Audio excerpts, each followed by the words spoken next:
Happy Wednesday, everybody, and welcome once again to Rogues Gallery Live.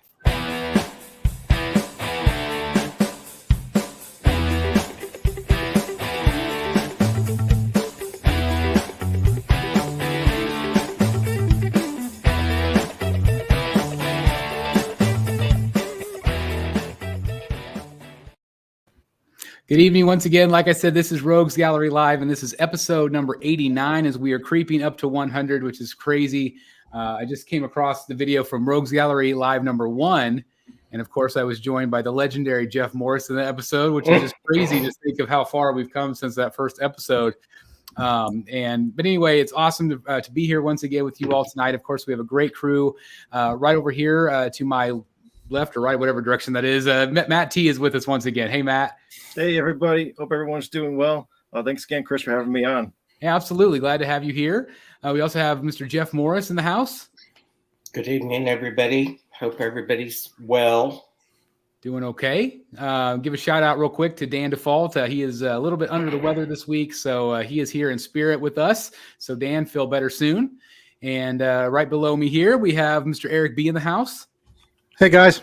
Hope everyone's doing good. Looking forward to tonight's show. Thanks for being here, Eric. And last but certainly not least, from the Secret Sanctuary, Mr. Jeff Delaney. Hey, guys. Hope you're doing well. Doing great. Fresh show. That's right. Absolutely fresh off of WonderCon. Yeah. Very, very jealous. What did you think of the event? You know what? There was like this general sense of, wow, isn't it cool? We're back at a convention. Yeah. You could really feel that in the convention center. But on the other hand, I would say that it's kind of a transition year. I feel like maybe next year things will fully be back to normal, but I would say attendance was probably down 20 to 25%. The show never sold out. You could have bought a 3-day pass the day before the show, which is really unusual. And the panels weren't quite as good. You know, usually there's a lot of good movie and TV panels, and there were some, but there weren't any really great ones. And the comic book dealers, there were several people that were not there that always are. So that was disappointing, but there were still some very good dealers. Statues, we had Spec Fiction Shop had a booth this year. Give a shout out to Todd. And then Toynami displayed 2 Queen Studios pieces. They had announced that they were going to, actually Queen Studios announced they were going to display 3, and the third one was going to be the Alita life-size bust, but that never appeared, so I don't know what happened with that. But it was really nice to see those 2 pieces and to see what Todd brought. Todd brought some really cool things from different statue makers. And I had a great time. I was there all 3 days. I went with my brother-in-law, my best friend, and my son. And just had a great time eating too much food out of food trucks and doing comics and statues and panels. And it was a blast. That's awesome. Now, see, I've not ever been to a convention. I guess I have been to one, and that was Denver, where they had the XM booth. But do people like just gravitate toward those things? Like what kind of traffic did you see around Todd's booth? Todd was very busy. He told me he was busy all weekend long. It's funny when you're at a big convention like this one or San Diego, most of the dealers, the comic book dealers, are segregated in one area. Like San Diego calls it the Gold and Silver Age Pavilion. Nice. And you wouldn't think it, or maybe you would, but that is the least trafficked place in the whole convention center. Really? So if you're jam-packed by Sideshow's booth, for example, and you need a breather, you go over to the comic section because it's not as crowded there. And I think the main reason is because one of the reasons that Comic-Cons exploded in the past decade or so are Comic-Con exclusives and Comic-Con giveaways. And you don't get any of that in the Gold and Silver Age section. That's all. Too much money. Yeah. So, when I started going to San Diego, it was tiny. But it was only Gold and Silver Age and Bronze Age dealers. That was it. And then Hollywood discovered it. And then we got the Comic-Con exclusive craze, which really blew it up. So I am glad to hear that you're still having that. Like, I go to Planet Comic-Con in Kansas City, and it's really most of these cons anymore are really more like celebrity cons, like they're a fan festival. And so, we have some comic book dealers, but they're not like there's not like a designated section for them or anything like that. There's like, the cosplay area, there's like the cosplay and props, and then there's like the artist row, and then there's the celebrity row, and then that's kind of it. It's like so I'm glad to hear that there's still like a comic book section at some of those cons. So there's a comic book dealer named Harley Yee out of Detroit. He's been in the business for decades. If Harley Yee is at a show, it's a good show for Gold and Silver Age and Bronze Age collectors, because Harley does every good show. That's awesome. Now, LA Comic-Con, for example, is like a 45-minute drive for me, but I've never been, because none of the national, really quality vintage comic dealers attend that show. It's just the local LA stores that set up at that show. So if I'm going for comics, I'll go to WonderCon in Long Beach, but I won't go to LA Comic-Con in LA. It sounds funny, but that's just the comic dealers have certain shows they want to do and certain shows where they don't think they're going to get the traffic that'll spend money at their booth. Yeah, well, that makes sense. I mean, it is a business after all, even though it's a fun thing to go to. It is, a business. And so, but anyway, it's just, it's just nice to see that these things are coming back, that people are actually attending, even although I think probably less people is probably nice, I bet. Yeah. And don't get me wrong, it wasn't dead. Saturday was quite crowded, but there was no problem getting into any panel, which is unusual. And I really think it was like 75% to norm, which is still a lot of folks, but it does make the convention more manageable. Well, that's awesome. Well, I had some good convention news this week. I have put in a press application for Fan Expo Denver or Dallas. Oh. And I sent it in yesterday, and I already got approved today for 3 press passes. So hopefully, if all works well, I will be able to cover that. And the reason I'm most excited is because they announced Jim Lee. Oh, wow. Oh, cool. And I have never met him. So I am very, very excited. And, there was a whole bunch of other artists they announced as well. Also like Kevin Smith and, just, a bunch of other people that I would love to meet. But I was really excited about Jim Lee. So I'm fingers crossed it'll all work. It's kind of a crazy week. And I'm trying to think of what else. I've got some medical thing that week too. So we'll see. But I'm excited. I'm just excited to go back to a convention again. Jim Lee panels are really fun too.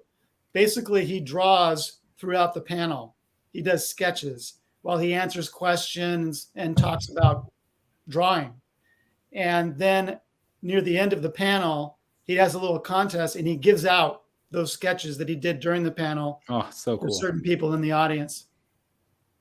That is awesome. Well, and then does he usually just have like a booth where he signs books? And no, it'd be more like he'll come to the DC booth for a couple of hours one day, but he doesn't have his own booth normally. But so you can still meet him though, right? Yeah, you can meet him, but there's probably going to be a lot of folks there that want to meet him. So you might have to be in a pretty good line. Okay. Well, worth it. Oh yeah. Worth it to me. I'd like to at least meet him one time. I'm assuming you have. Has anybody else met him? No. No. Like I was telling you, I heard it's kind of hard to meet him. I remember one year at New York Comic-Con, I believe you needed like some type of VIP ticket. It was like a lottery system. I was going to say I would buy it. I would buy. I did that a couple years back, and I did it was a live Q&A kind of special event with Greg Capullo and Scott Snyder and Jonathan Glapian. So that was really neat. Just like this little room. There was probably 40 of us in there, and just got to ask any questions and talk to them, and so that was neat. Yeah, we have Capullo and who's his name? Frank Miller is going to be at Philadelphia Comic-Con near me this weekend. That's awesome. Are you going to go? No, I'm actually might be heading out. I don't know if it's supposed to be like I might be heading out to see Dan going to Boston Comic-Con. Actually. Oh, that's right. That is the same weekend. I forgot. Yep. Hopefully he'll be feeling better so you guys can go. Feels. Yeah. Well, again, good luck and feel better, Dan. That's for sure. I know you're excited to go to that event. And Sean Murphy is going to be there as well. Yeah. Cool. So he's definitely Make sure you go to the right show. Say that again. Make sure you go to the right show, Eric. Yeah. Well, if Dan's not feeling good, I have a feeling I might head out to the Philadelphia Comic-Con. Mm-hmm. I was gonna say, hopefully the building that have the same name as another building. Yeah. Movie theater style, right? Yep. Hopefully it only happens once, Derek. That was bad enough. Oh, sure. yeah. I didn't catch that first. Now I got it. Oh, there's Dan right there. Sorry I can't make it tonight. Again, Dan, we're hoping you feel better. Again, we have 100 people watching 12 minutes in. So thank you guys so very much for being here. You guys are awesome. We've got some photos to look at and we've got some topics to talk about as well. So again, just want to say hello to everybody. If you guys do have comments or questions, please feel free to answer there, post them in the chat. And again, anything else going on with you guys? Anything new coming in anytime soon? Anything exciting going on? Well, who bought Doctor Strange tickets? It's not out till next month, though, right? No, but the tickets are on sale. Yeah, I heard that. I bought tickets today. Nice. See, in my neck of the woods, you don't have to buy tickets. I probably don't either, but I wanted something to be excited about. Yeah. Well, sure. That is exciting. I guess there was a new trailer, right? Yeah, yesterday, I think. Which I did not see yet. We're calling it the final trailer. It looks really good. That's awesome. And then, of course, I don't know if you guys have been watching Moon Knight? Yeah. Yeah. Not yet. I want to, though. Yeah. I think the second episode comes out today. I think might already be out. It is. I've So watched what do it you guys? What do you today. guys think of that show so far? From what you've seen, I'm going to watch the second one tonight. I like the first one a lot. I like this one better than the first one. Oh, good. Kind of really revved crap up. that's great. There's only 6, so they Yeah. got to hurry. See, I thought it was supposed to be a movie. I didn't realize it was just a TV show. No. But it feels like a movie. I mean, it feels like it could be. Yeah. And I know nothing of the character. Did you guys know anything about the character going in? I'm assuming maybe Jeff, you did. Oh, yeah. So he's just a guy with multiple personalities, basically. You know what? I read the original series. I haven't read the more recent series. In the original series, yeah, he has 3 personalities. One's a rich Bruce Wayne type, one's a cab driver, and one's kind of a Mission Impossible type guy. So, and he uses each personality that he needs to solve a case or whatever. But it's never really clear as whether is he like split personality or is he just good at becoming these other people. Whereas in the more recent series, I think he's kind of wacko. So I'm not sure whether they're going with one of those series or trying something new with the TV series. But the original series was great. It was the first time I saw Bill Sienkiewicz, whose name I'm probably mispronouncing, but he's one of my favorite artists, and he did great work on that series. So, does he have powers, or is he more like Batman, just running around? He is. He has a spirit within him. Okay. Yeah, a Khonshu is its name. And I always assume visually, like, how every Marvel and DC character has an equivalent, like Hulk and Solomon Grundy. Like there's always, they copied off each other. Right. And so I always assumed that Moon Knight was kind of like a Batman, like, cause he always kind of reminded me of him, or he was always kind of on these gargoyles or something with a cape. And yeah.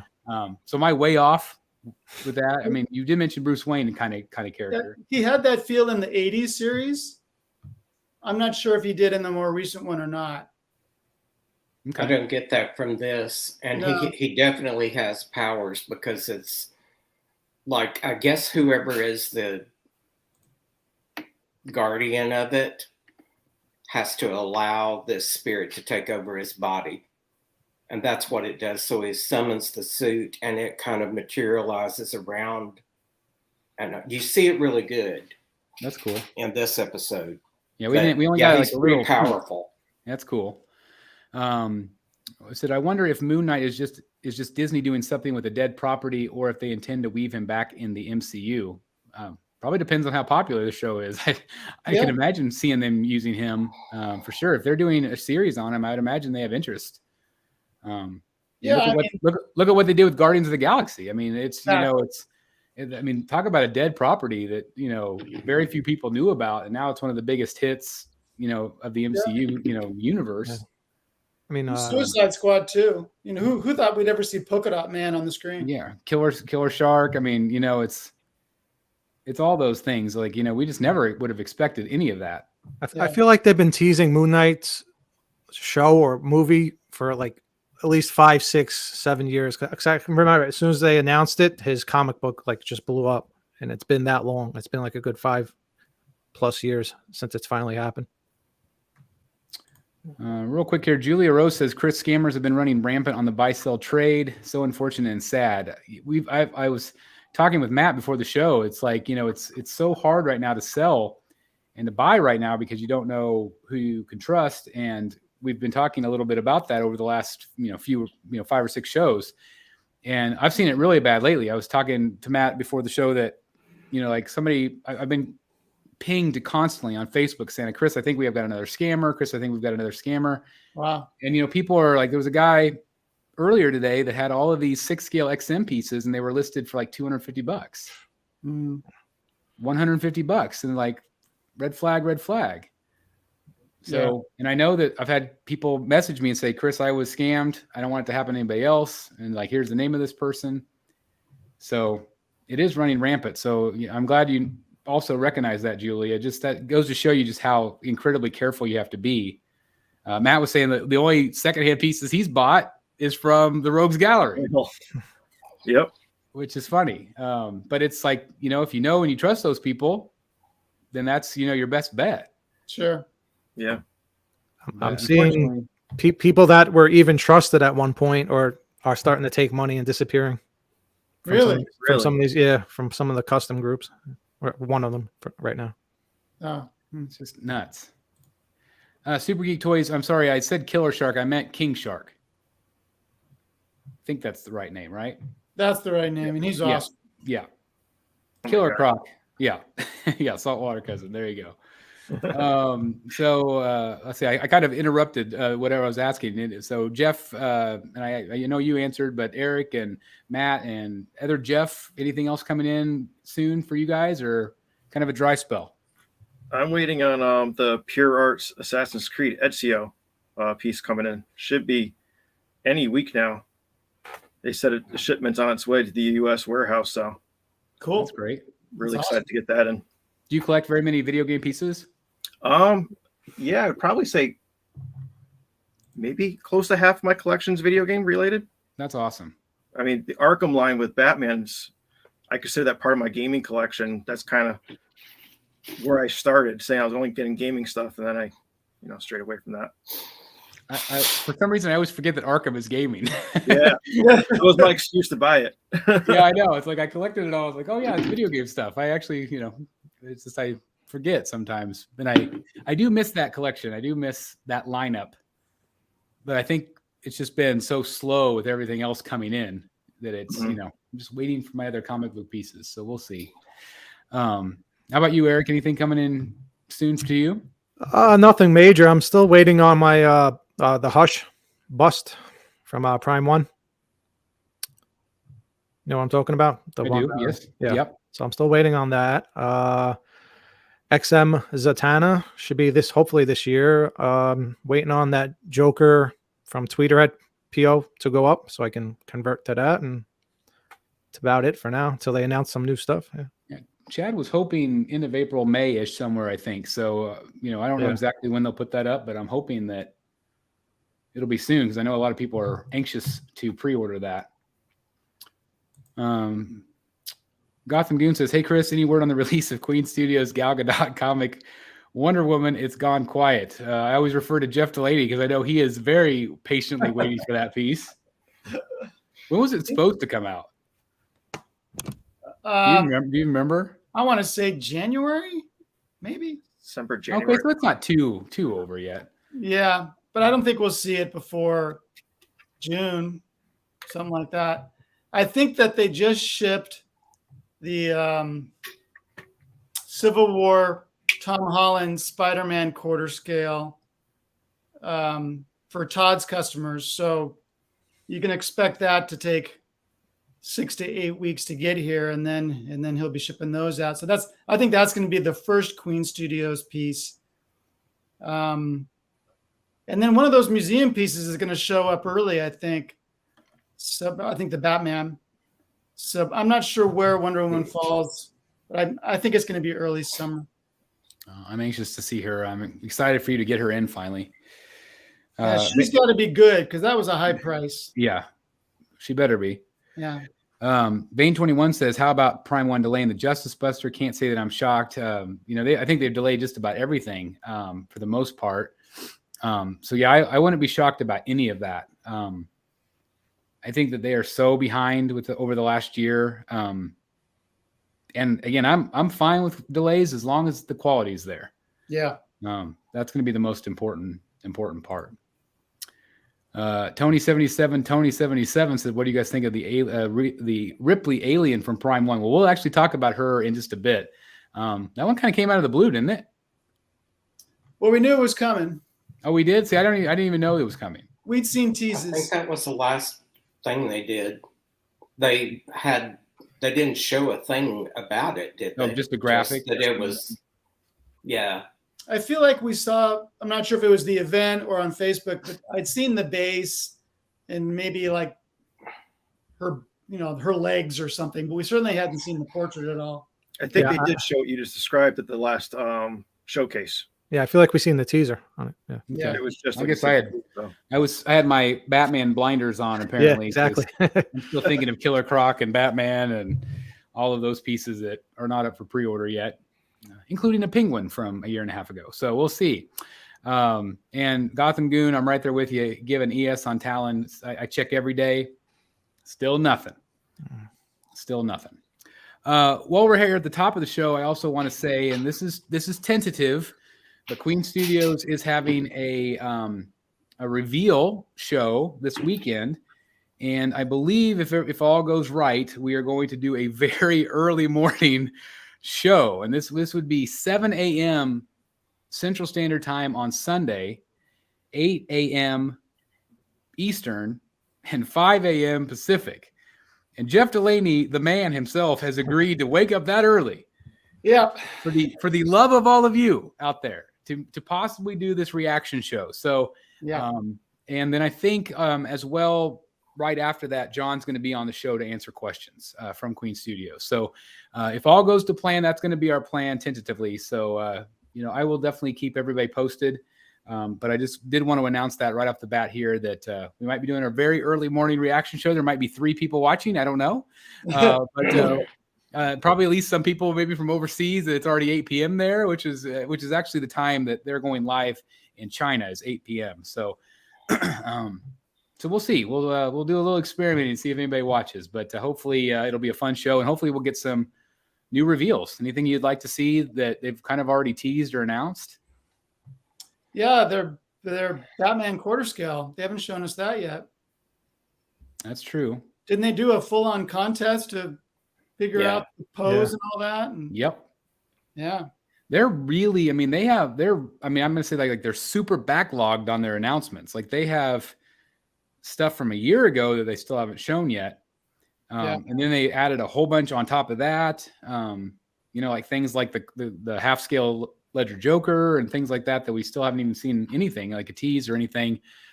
But were they the ones that showed us that it was a picture of a silhouette and it had like the Joker and Neo from not Neo, what's his face? John Wick. Was that Queen Studios? Yeah. It was, Wasn't it? Well, there was a Neo. yeah, it was a full There was size. a John Wick too, like a John. It was like all a mixture of Yeah. licenses together. I don't know if it was Queen or not. Outside, or was that Queen? I'm not It is. sure. I'm wondering if that's what we're going to see, like those pieces. It's possible. Better be good for 5 a.m.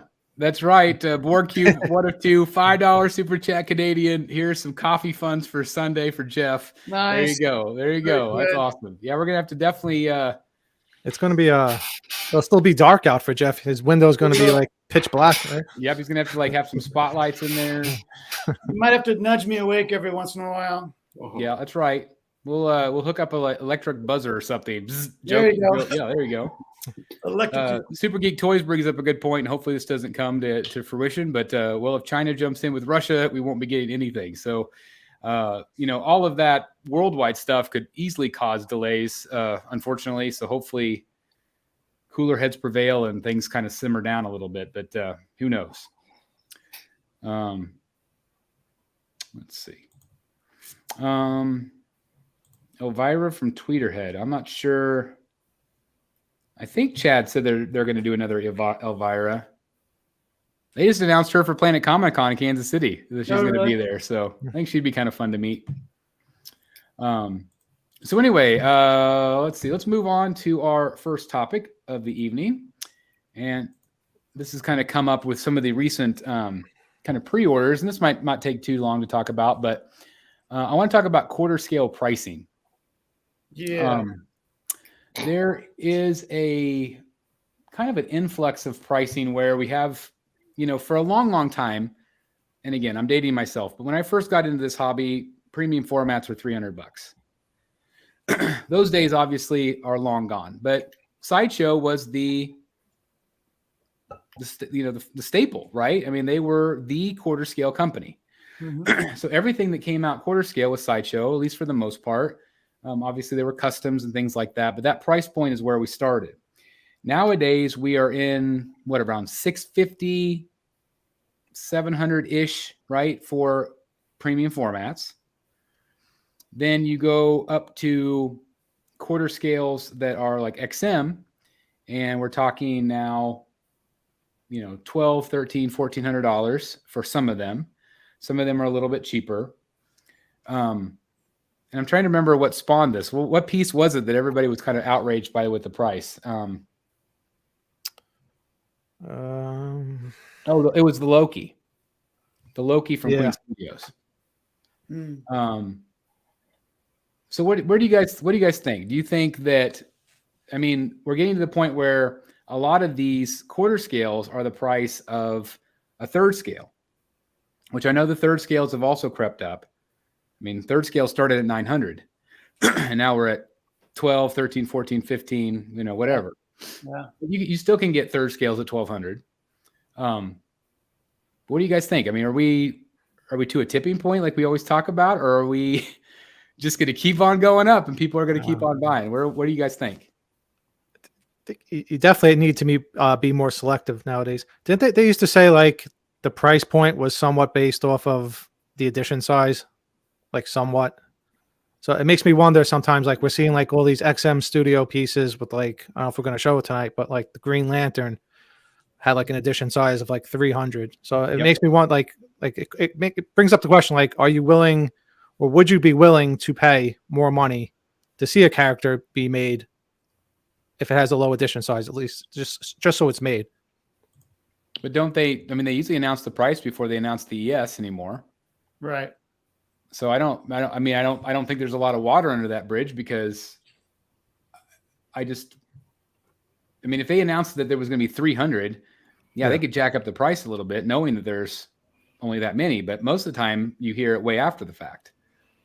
Sometimes XM will tell you what the maximum ES will be, and sometimes it comes in lower than that. So that's helpful, at least. But Sideshow, you never know. You just assume it's going to be giant. What about the rest of you guys? What do you guys think? I think from what I read in the groups, I feel like I see a lot of collectors who've been doing this for a while are starting to say, I'm phasing out, I'm going to buy one. Maybe I'm done with my collection type thing. But the newer collectors are still pumped and excited about it. And I think that's what's still justifying it for the companies, because they're still selling. Yeah. Yeah. But do you think that they're shooting themselves in the foot by doing it that way? Because yes, there are a lot of old people like us, old collectors. We're not all old, but we've been in the hobby for a while. We're used to spending this kind of money. It does, just like Eric said, it does have to come down to being selective, because not only of space, which we talk about a lot, but it comes down to the fact that, yes, we are starting to slow down. Newer collectors might be all gung-ho, but also I think a lot of newer collectors aren't, at least initially, able to spend that kind of money. They have to kind of work their way up.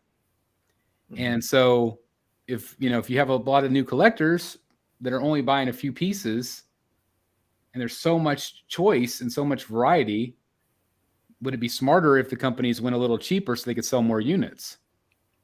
I I think. don't know. Well, that's what we always used to say. It's like they're going to keep making these pieces if we keep paying, the prices. So it makes you wonder: are people starting to like smarten up and not ordering as many pieces? And we're seeing these low ESs now, or Talon, for example, with no ES on it and pieces getting canceled.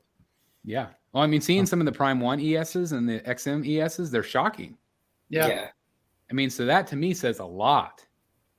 I mean, look at Sideshow is still pumping out some pretty large ESs, but at the same point, they're keeping their prices lower. So something to be said there. By far, I mean, Sideshow is really at this point, Sideshow and Tweeterhead are probably the most affordable for the price. Now, some might say, well, maybe there's not as much detail as on a Sideshow piece as there would be an XM piece. And I do agree to that to some level, but again, they're just different. I mean, it's like apples to oranges to me.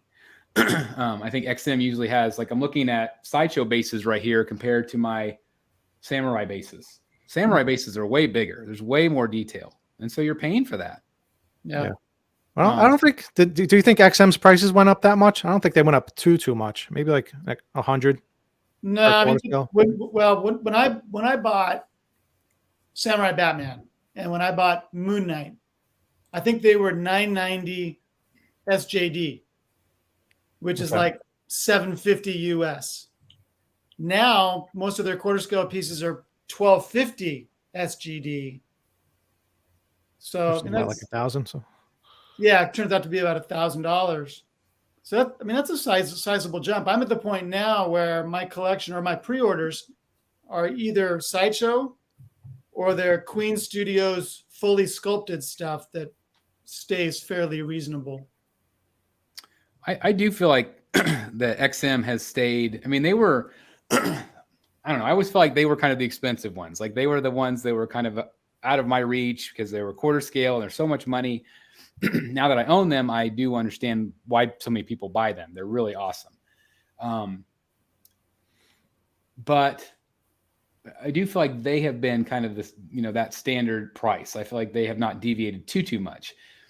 But then you have a newer company like Queen Studios. And again, we've talked about Queen Studios a lot, that their price points have been incredibly fair, like shockingly so for some of these pieces, like some of the busts. Like, do you remember how much you paid for your Vision bust? It wasn't bad. It was like, I think it was like 900. Right. I mean, that's a life-size bust for $900. Yeah. For a very, very good, accurate likeness. Yeah. And whereas other companies are charging $4,000. Now I understand those $4,000 have silicone and they have arms and all the bells and whistles, but that's still a big giant difference in price. Yeah. And so, you have a company like Queen that I think that's where I was so shocked. I was like, wow, that seems like a lot for a quarter scale from them. Like I was just really surprised. Were you guys surprised by that? Or do you feel like that price is justified? Do you mean the Loki? Yeah, the Loki. Well, I mean, the Loki does have silicone skin and rooted hair and tailored clothing and all that fun. Jeff, didn't you say the jacket was like real leather? Not it's real leather. Yeah, they call it's like genuine leather. So to me, that one is more justified than a lot of the other ones that we've seen. I mean, I ordered the Wonder Woman, but wasn't it like, I think it was like $940. And that's quarter scale. Quarter scale, fully sculpted. So I've never, and they're making a lot of them. I think they're making like 3,800 of them or something like that. So that I've never really understood that price, but I can kind of understand the Loki price. What about the rest of you guys? Do you guys feel like it's a fair price for what you're getting? Well, Paula made a good comment in the comment section. She says about the secondary market where some of these pieces are going for afterwards. And we always hear the various companies are looking at that kind of stuff. They're in our groups, all the different ones, and they're reading what people are giving for feedback. If they're seeing people are willing to spend double the price on a piece that, cost $400 a couple of years ago, they're probably wanting some of that cut of the pie. So Sure. why sell it for 400 when you already know they can sell it for 8? It feels like there was a good year and a half or more where I feel like a lot of the prices were really down on the secondary market. Like you couldn't get back to retail. Do you guys feel like that's flipped a little bit lately? I guess it just depends on the piece, probably. I've been thinking that since the prices have gone up so much on newer pieces, it makes me wonder if like older pieces will hold their value a little bit more now, or will they, sell for cheap? I don't know. Loki is polystone. There is no. I was just reminded of that. I looked. I saw the comment and went to look at the description. Yeah. Of it. It seems high to me. So what they have is they call it rooted hair, and it is, but it's really like a wig. I mean, it's like a wig that they put on. Which is very well done. I'm still, again, you saw my Joker this weekend. What did you think of that Queen Studios Joker in person, Jeff? Oh, that one. Yeah, him sitting down. Yeah, I liked it a lot. And Todd thinks that it's the best Ledger likeness. I think it's incredible. And I mean, I have the two. I've got the Prime one and then this one. And I was selling that Joker. I was like, I only need one, but I decided I'm just keeping it. I can't not at this point. I've got it, it's just so awesome. Right. And, but it's that kind of that wig that, is on polystone head, which I think looks better than sometimes silicone. We've obviously talked about silicone not looking all that great sometimes. But, and they said that they were doing it for the first time, a wool hair on Loki. Right. So that was interesting, but I don't know. Jeff Morris, what do you think about that price? Do you feel like, you're a Marvel fan. What do you think about spending something like that if you were still collecting Marvel? I would have to think, what character it is and how it looks. I would be very leery to pre-order it. Are you a fan of Loki in general? I like Loki, not $1,000 Loki, but I have a Loki Hot Toys figure. A Captain America, if it's like, really looks good, that, somebody like that or an Iron Man, maybe, but, Loki's not something that I would drop that much money on. Does it worry you guys seeing a price like that? Does it worry you about the next year or the next 2 years of where we're going with the pricing? Yeah. Yeah. I mean, I just had to talk myself off the ledge of several things, thinking that it's just got to the ridiculous point. That's where I was with that Heath Ledger Joker. I'm like, I really feel like if I'm going to spend $2,200 on this, it needs to blow me away. Yeah. And it wasn't blowing me away. Right. And you're talking about the bust also, the bust and the statue. By the time you taxes, shipping, all of that, you're $2,300. Yeah, that's true. Polly's Hideout says one huge pro to Sideshow and Tweeterhead is the packaging. Extremely easy to sell and ship. That is true. A lot of times their boxes are a little smaller. It really just depends. Although, I find like the XM boxes, I'm looking at that cable box. I just packed him back up tonight. And, I don't think there's anybody in the business that does it better than XM with their packaging. Just phenomenal. So he's a good example. If he was $990 SJD, I would have bought him. Cable? But he was pricey. I think it's $1,200. So again, for me, like it's like, oh, it's just XM. Like that's just XM prices. Like it's like not outlandish to me. But for some reason, whenever I saw that from Queen, I just like blew my mind. Do you think that's just, why do you think I reacted that way? Do you think it's because they are a newer company and I was just surprised that they would charge as much as a more established company? Or do you feel like Queen's already at that level? I was surprised at their prices on their 1/6 scale figures, but apparently people are buying it. I'm not. Are you talking about the in art figures? Yeah. I mean, the Joker. and the way that they, kind of force you to spend $1,000 plus to get the best of the bunch, Yeah. I thought was just crappy. I thought that turned me off. I don't care how good it looks. I just want one. I don't need two. Yeah. I was real surprised the way they did it. Very strange. Seems like there's no real straightforward answer. It's either a couple of things going on, or because like Matt said, I've heard that before as well. Like, all right, the companies are seeing we're paying all this money on aftermarket pieces, so maybe they raise the prices. Or is it due to the pandemic? Or are they having to pay more prices for the factory for competition? So maybe they're raising the prices on that. It's like, I don't know. It's like with everything in life, prices go up every year, but our salaries, remain the same. So it's I feel like some of them taking a big advantage of the pandemic. It's all speculation. It's like you never know what it is. And do you feel like, I don't know, I feel like it was during the pandemic when Sideshow kind of started to lower their prices, but everybody else kind of went up. It's like now that things are starting to kind of quote unquote get back to normal, there go the prices again.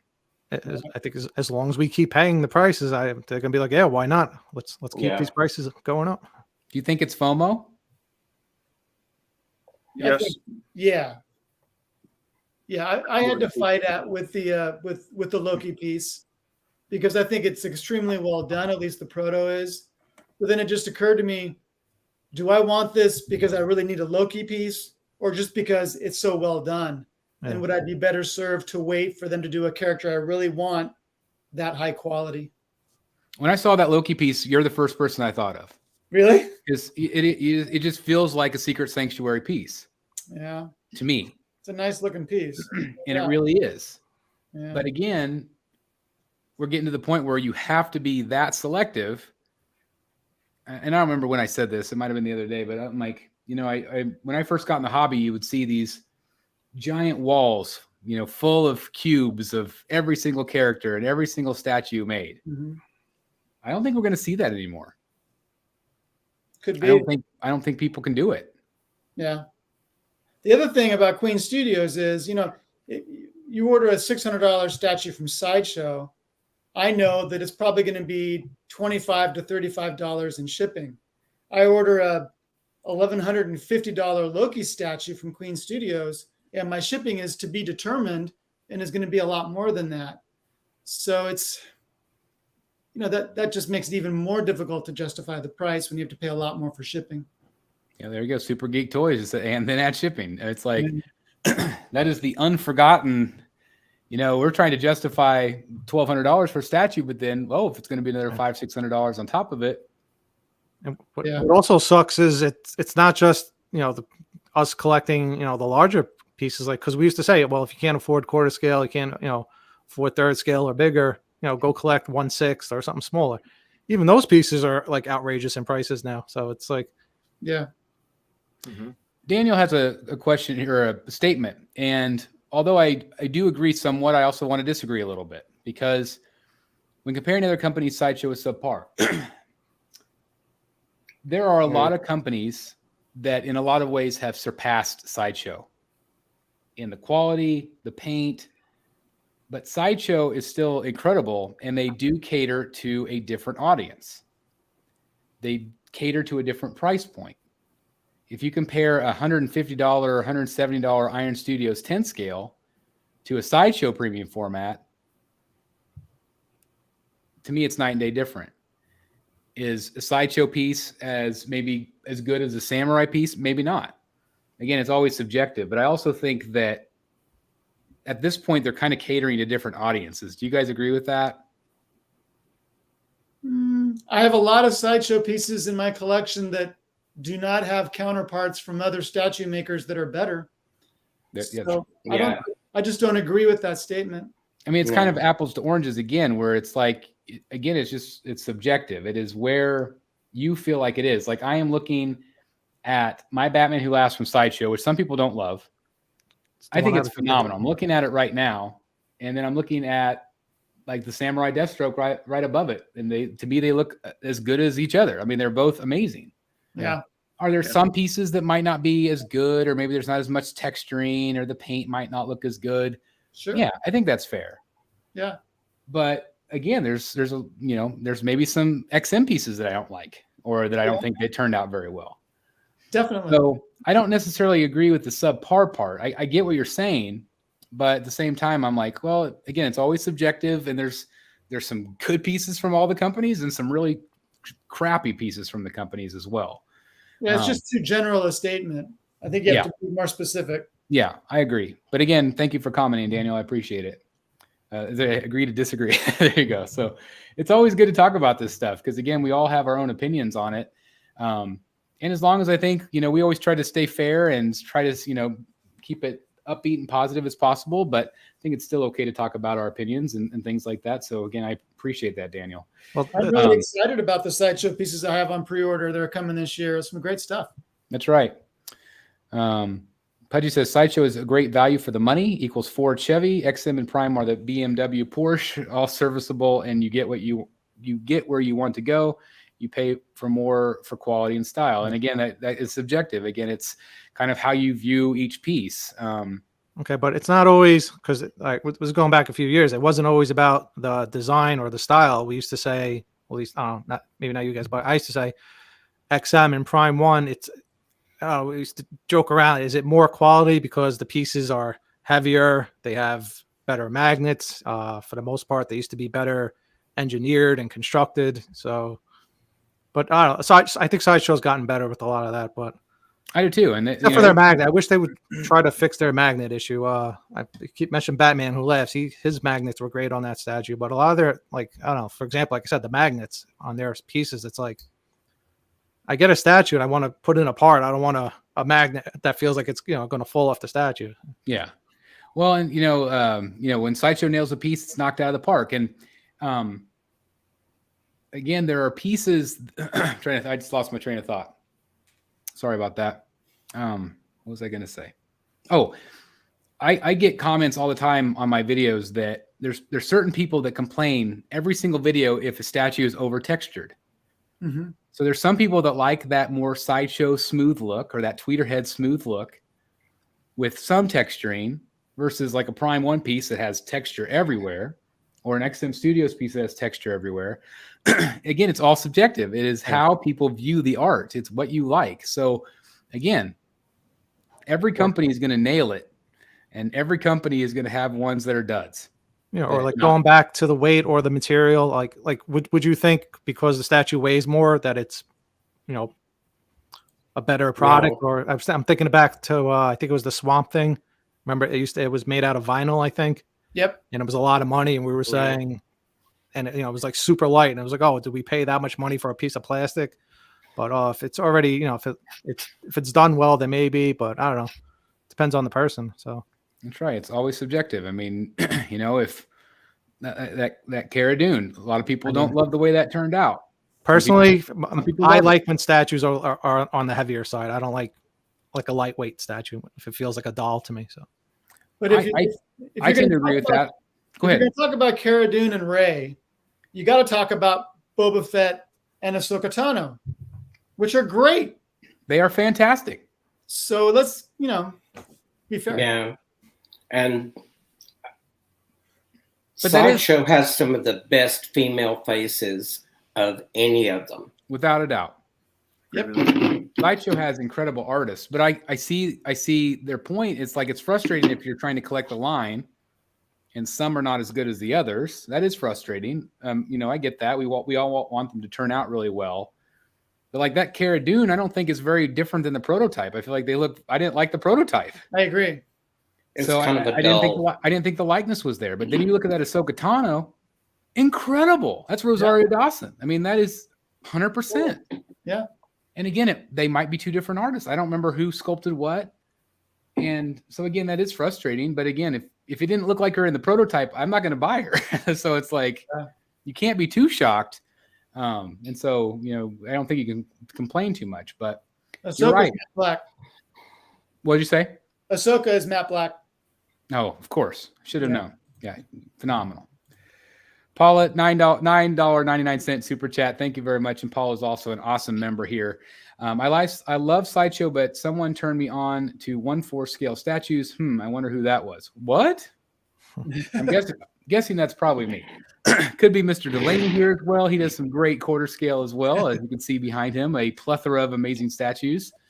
And so we're just glad you found this community, Paula. Thank you very much for the super chat. I've been liking the Iron Studios 10 scale. I mean, the 10 scale stuff's great too. It's just, to me, it's just a different level. But man, you could sure get a lot of bang for your buck because you're getting to get a whole bunch of characters. I mean, what can you get? 8 or 9 of these for about the price of these quarter scales that we're talking about. Oh. So I don't know. Is 8 or 9 worth it to me compared to 1/4 scale? I think I'd rather have the 1/4 scale. But again, it's just what you collect, what you can afford. Even that's changed though, because when I bought my first 1/10 Iron Studios, it was $95. Yeah. Now they're almost nearing 200 plus. Yep. Yeah. And Which more. I think is stupid. I just think that price point. Yeah. I've seen some in stores, and when you're in a store, you want to buy something and you think, Sure. and it's like, and what I want is probably the most expensive thing they have in the store. And then I'll look at it and I'm thinking, I could buy a hot toy figure for that. Yeah. For maybe a little bit more. And it's going to be bigger and more detailed. And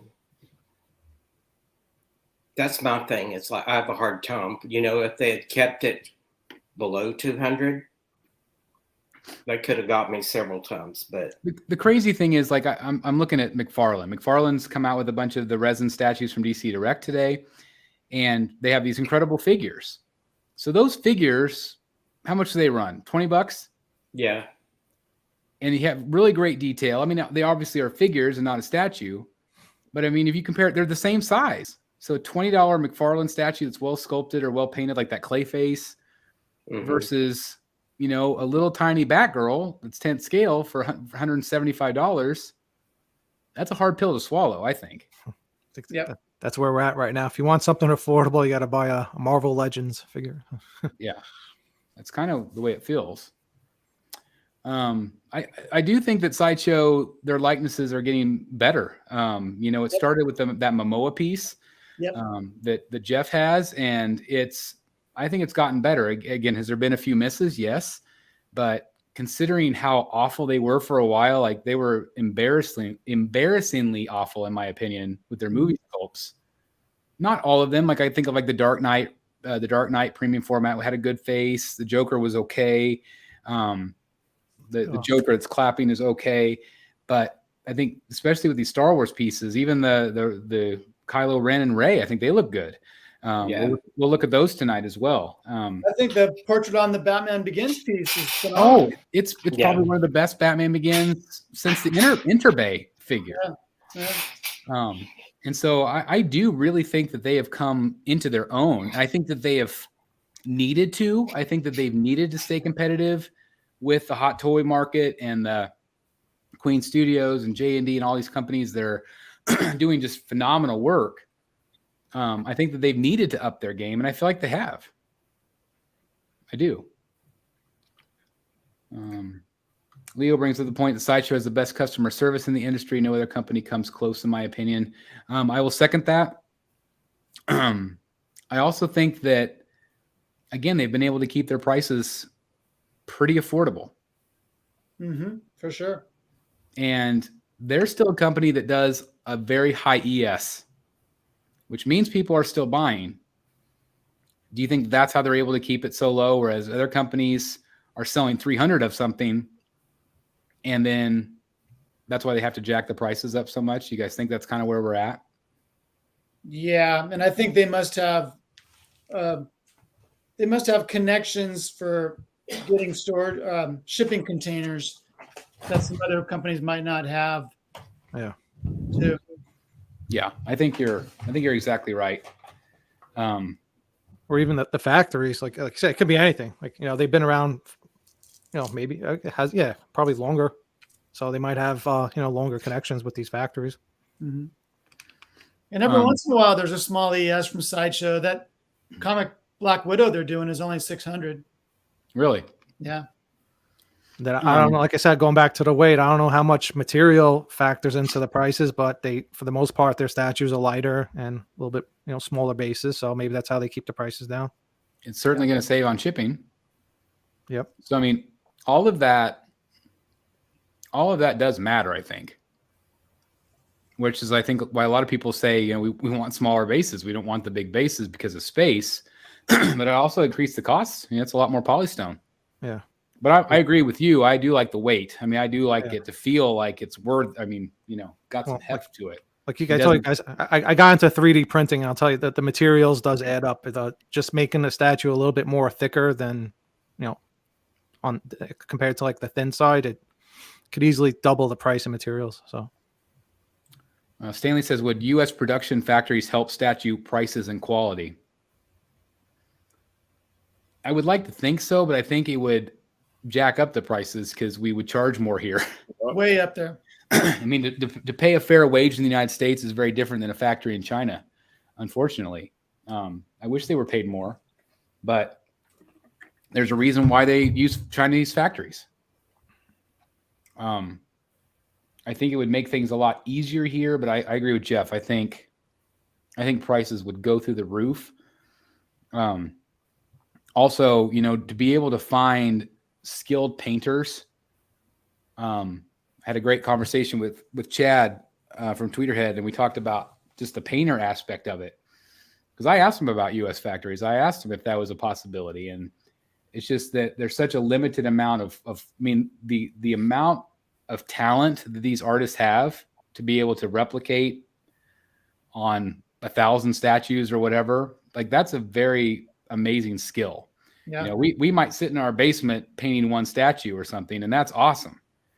But to think of the level that these artists have to go through to produce this stuff in a timely manner, although 2 years is not really a timely manner, but to get that level of talent in the United States would take a long, long time. And then to keep each one identical and consistent is still mind blowing to me how they do that. Yeah, I'm amazed. Like, I was even looking at, I had the cable head, and he's got gray hair, but in every single fold of his hair, there's a dark gray or black underneath it. I'm like, how in the world do they paint that? Yeah, I have absolutely no idea. Unless they did each individual thing, I mean, that would take hours. But I mean, just, they are talented. And so to be able to get it here in the United States, I think it would be near impossible because they would have to pay them, just giant amounts of money for that talent. And I don't think they will. But who knows? Let me see if I'm missing any other. Yeah, skilled painters would be pricey. Yeah, we do not emphasize art in school, that's for sure. So anyway, yes or no, is quarter scale pricing out of hand? Yeah. Everything's out of hand. Sure.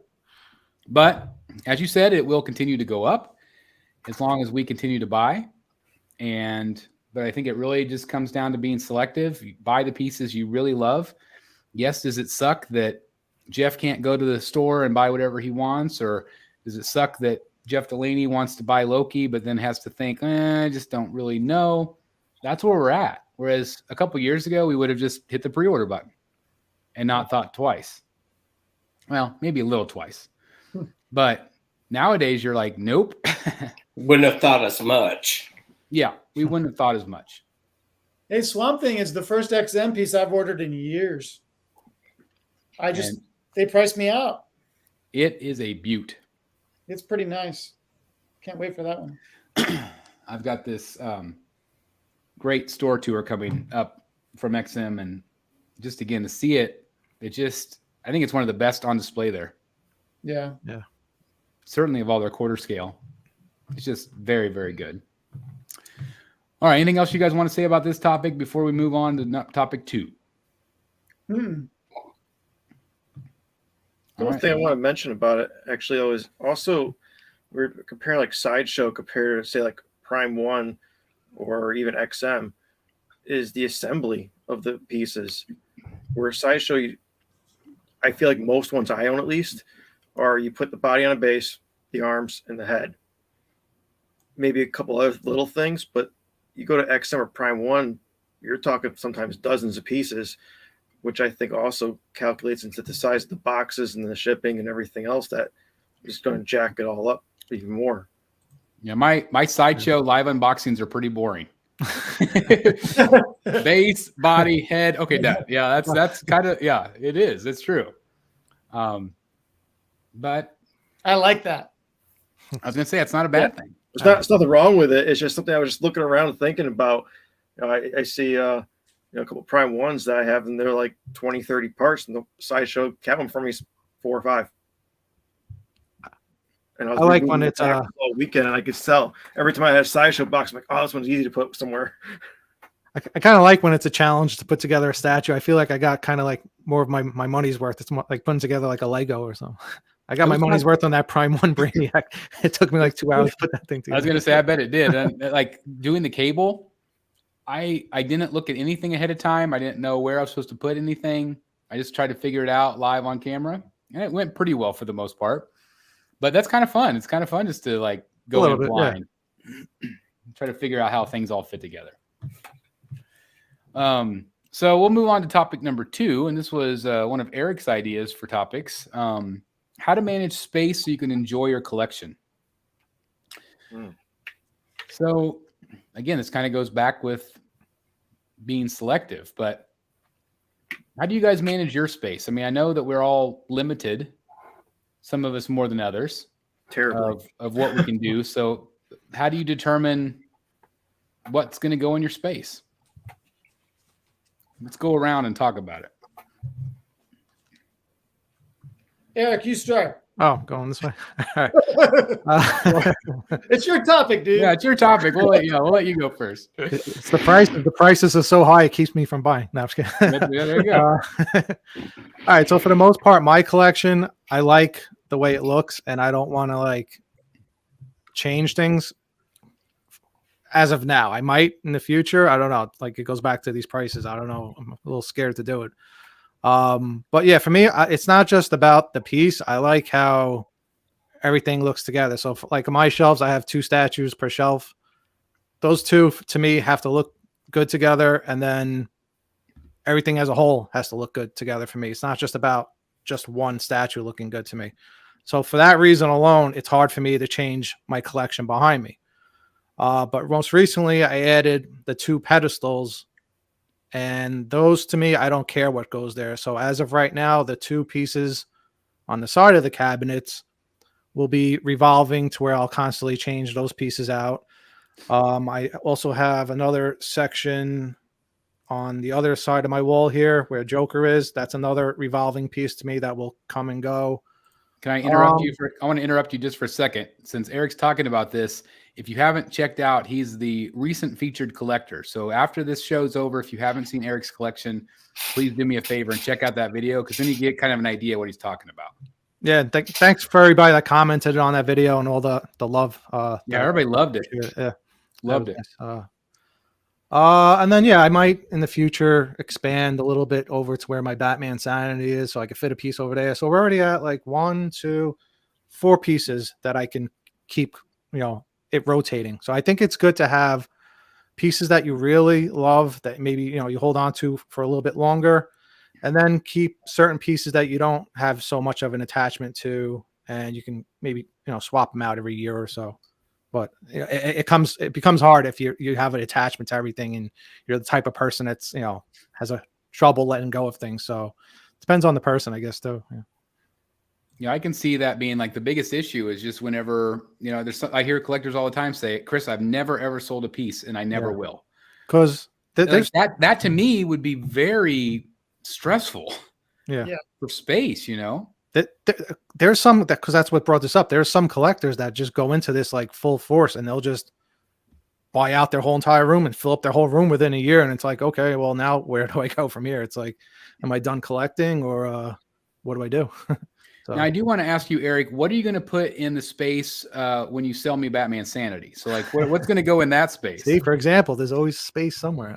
I can. All right, so not for nothing. If that case alone, it's all shelves. I have books there for the most part. If I got rid of Sanity and the books, I could fit another 6 pieces there, like premium formats. So I would totally be doing you a massive favor then, right? So all right, so for me, it's not about the space, it's about the money. To me, I don't want to have a certain amount of money invested in statues. I don't want to have $50,000 worth of statues. It scares me just having as much as I have here alone. So what's wrong with having 50,000? I don't know. I'm afraid if there's ever I'm afraid if there's like a fire or who knows. I don't know. They're breakable. If you can't sell them one day, it's like I just wasted $50,000 on this. So it's like I don't even want to think about how much we have in our collections. Like it's just crazy to think. I do think about it. That's what stopped me from keep going.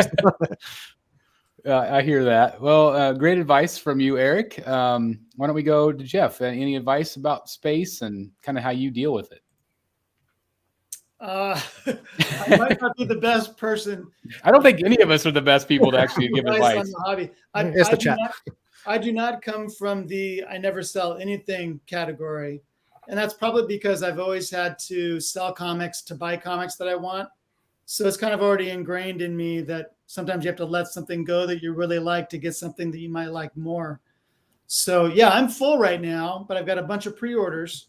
So some stuff that's here now won't be here at the end of the year, and that's okay. It's a fluid collection, and I like to see new things. I do kind of how Eric was saying, I like at least a particular shelf to look good together. So like right now I've got the Sideshow Scarecrow, Poison Ivy, and Mr. Freeze on the same shelf, and they look fantastic together. I've got Harley Hell on Wheels and the Batgirl variant and Black Canary on one shelf, and they look fantastic together. So it'd be hard to break one of those up unless I was getting something that would also look good with 2 of those characters. But yeah, to me, it's more like I wait for the piece to get here, and then I decide what chaos it's going to cause in the sanctuary, because something's got to give. But are you like me that like I am like 3 years out for some pieces, but I leave that space for them? No, and that's my problem is I've got all these empty spaces because I know in my mind where they're going to go. Yeah, but no, I don't leave any space at all. You don't have that luxury. Not at all. In fact, I've got 7 or 8 pieces in a storage locker that are on my website right now. Because promote that site again in case anybody's interested. It's detective27.com. And anything I can't fit is for sale, whether I like it or not. There you go. Well, and sometimes that's a little bittersweet, right? Oh yeah, for sure. Yeah. How about you, Jeff? What is your space issues that you have, and how do you deal with them? Oh, I have no advice for anyone on this. I mean, my stuff I've got lucky enough to have 2 rooms down here in the basement, and it's kind of well, you just sold everything behind you and redid everything behind you. So that was a big major step. Yeah. Yeah. That, after selling those, I could let go of any of this other stuff and be okay with it. I was going to say, I think you kind of have to be that way. Was it kind of a weight off your shoulders a little bit? Yeah. Or do you miss them? Do you miss those pieces? I really don't miss them. I mean, that's the best is when you can get to a point where, I mean, like same with me, like I ripped off the Arkham Band-Aid. You ripped off all of those amazing Marvel pieces. But at the end of the day, if you're happy with what you have and you're like, I don't really miss them too much, I'm okay with the decision I made. And that's awesome. It's awesome to feel that way. And sometimes you just have to do it to make room for other stuff. Yeah. I mean, it was cool. It probably would have been a smarter investment to have held on to them because of how small the editions were. But there was nowhere else to put them. There was nowhere to put what I wanted to get. So it seemed like a smart thing to do is to let them go. You got Yep. that Batman Who Laughs. You can get some good money for that piece. Yeah. I don't see that one going out of your collection anytime soon, though. Yeah. Probably not. I do have Is some there new anything out shelves there- in the garage that I will change some of this out when I get them. They'll have to be put together. Is there anything that you see coming out that's been announced that you could see replacing that piece? I like that half scale Captain America. Yeah, that's nice. You That did look looked, really good in Jeff's video. it was tempting me. I was like, yeah, but I thought, damn, that's big. Yeah. Have you ever done a half scale? Nope. My It's worry is that it's going to look like a big. I don't know how good it would look. Well, let me ask Jeff. Again, this is a little bit off topic, but I said whenever I had the half scale Ben Affleck Batman, it was awesome from Prime One. Mhm. I had the half scale Ledger Joker. But for me, and I've said this many times, that to me it looked like a very detailed one of those big dolls you get at Walmart at Christmas. That's how I see them too. Yeah. They, those big giant Batman, Supermans, or whatever. Obviously, a lot more detailed. That's the feel that I got, even though it was incredibly detailed and textured and it looked great. From which piece? That was the Prime One Batfleck half scale. Yeah, I'm looking at it right now. Oh, half scale. Half Gotcha. scale. Gotcha. Half scale is totally different than the third. It's just night and day different the way I felt about it. Right. I like the idea of a half scale, but what was your impression when you saw the Captain America? Did you get that big doll vibe, or did you get more of like, this is just a really cool statue? What did you think of? I mean, as a quarter scale collector, what did you think of that scale? Just what vibe did you get from it? I didn't get a big doll vibe. It was a little awkward because they put it on a pedestal that was like, I couldn't Too believe that. small. yeah, I know. it was like- Why it was why like would they do 4 that? feet tall. So I'm looking up at this thing. Yeah, so it's kind of weird. Well, let's compare it to the 1/3 scale Batfleck. It's 7 inches taller than the Justice League Batfleck. So it's not an extraordinary jump from that piece. But no, I didn't get. I've gotten that feeling from other half scale pieces, but not really from the Captain America. Maybe it's because of the battle damage and the blood on his face and stuff like that you wouldn't see on a doll at Kmart. And the pose seemed to help. I was that, just going to say that. Like, I feel like with my Prime One pieces, they were literally just arms straight down, legs straight down, not Yeah. really any pose. Whereas Yeah. the Captain America, you have some action to him. And a lot of texturing. Yeah, which I think helps tremendously. Yeah. Yeah, no, I think people who get that piece are going to be really happy, especially for the price. I mean, a half scale for $2,200, that's pretty darn good these days. Yeah, when you think you're like 1/3 scale is getting close to that. Yeah.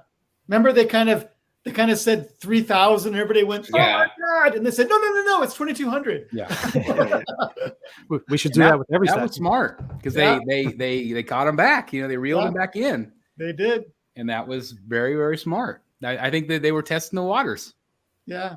for sure. How about you, Matt? Like when it comes to space, kind of how do you deal with? You just have the one room. Are you in your basement? Yeah, I'm in a finished basement area, and it's kind of like an everything rental space for me right now. I was out of room 20 statues ago. Yep. Yeah. Yep. That sounds about right. I found ways. I actually removed a couch from my room, and I Who added, needs to sit down? Yeah.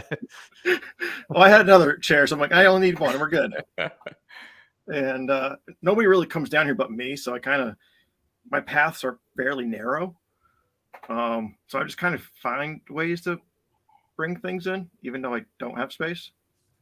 But I also, when I pre-order stuff, I try to envision, I don't leave empty spaces, but I envision where I can move one thing to another spot, because I am that guy who doesn't sell anything. Yep. I've sold one piece ever, and I don't plan on selling anything I have right now.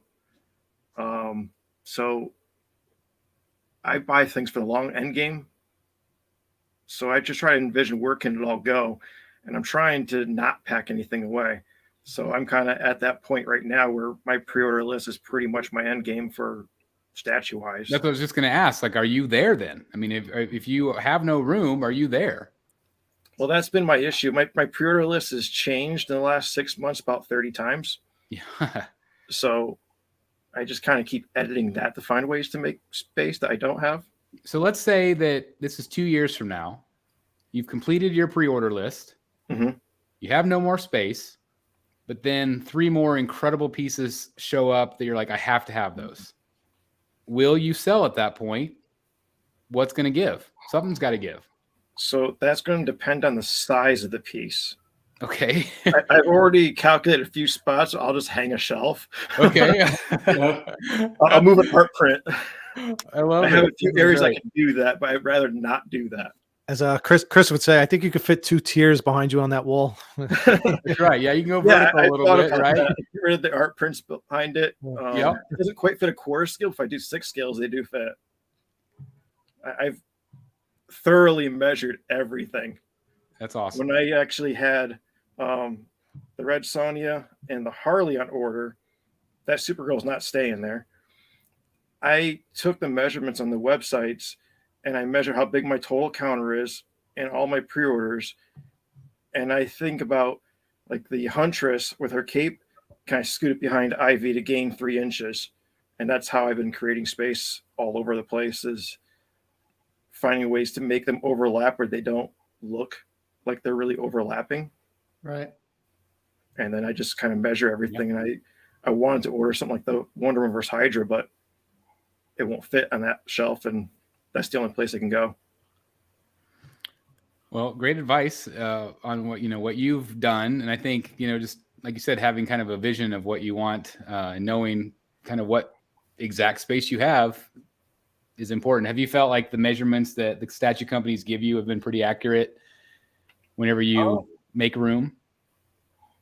Yeah, actually, they haven't really done me wrong. I do open air stuff. If I did cubicle more, that would be a bigger problem. Mm-hmm. The only one that I found out, and it was actually, I think from, I want to say it was your review, was the Batman Hush, the Batcave. I was planning on getting him, but then the depth, it's too big to put him back there because he was going to be my center with the girls around him. That was kind of my envision. It's his damn cape. He has a cape. He doesn't fit. If he does, he'd be sticking forward. You walk by, you brush near against him. I don't want that. Yeah. No. But I've added. That's what I probably changed half my room since that room tour I did here to create space for future stuff. What were you going to say, Jeff? I was thinking about what everybody's going to do when they get that Jason Fabok Batman. I think a lot of people are going to be like, I can't put this where I thought I would. Right. Yeah. That's going to be me. Kick back in the. Going to be. Yeah. You're going to have to cut a hole in the wall so you can stick the cape in it. Well, you're not wrong. When it comes to my advice, I'm the worst person on the planet to ask because I constantly ask for advice on the space that I have. I think I'm going to be lucky being able to move into a second room to try to, figure some of this out, whether it's going to be a comic book room and a movie room. I even thought about having a villains room and a Batman room, which I thought could be interesting. But I think my only advice for space is to have a vision of kind of what you want. Try to plan out as much as you can ahead of time. And again, for me, and like Matt said, he's not going to let anything go. But like for a lot of us, I think we have to have that mentality of saying we're okay if things go. To have like Eric's 2 podiums where he's okay with those pieces kind of rotating in and out, or maybe allowing yourself that space to say, like, if this space, these 2 spaces right here, this is going to be my spaces that rotate in and out. I know that I can always have that space for something if something comes up. But I know that's not always easy to part with pieces. I don't have as much trouble with that. The pieces that are here right now are the pieces that I love at the moment. and hopefully will stay for a long time. But in this Batcave, nothing is going to stay. I mean, I'm not going to ever say never on any of these, because I love the thrill of collecting. I love the thrill of getting something new in. So when it comes to space, again, measure, kind of have an idea of, again, I'm not good at my own advice, but have a plan. I think that's my only advice, is have a plan, knowing what you're willing to spend, what pieces are the most important to you price wise, and then making sure that you have the right amount of space for them. But again, it all kind of comes back to what we were talking about earlier, is you have to be choosy these days. Especially because statues continue to get bigger, bases continue to get bigger.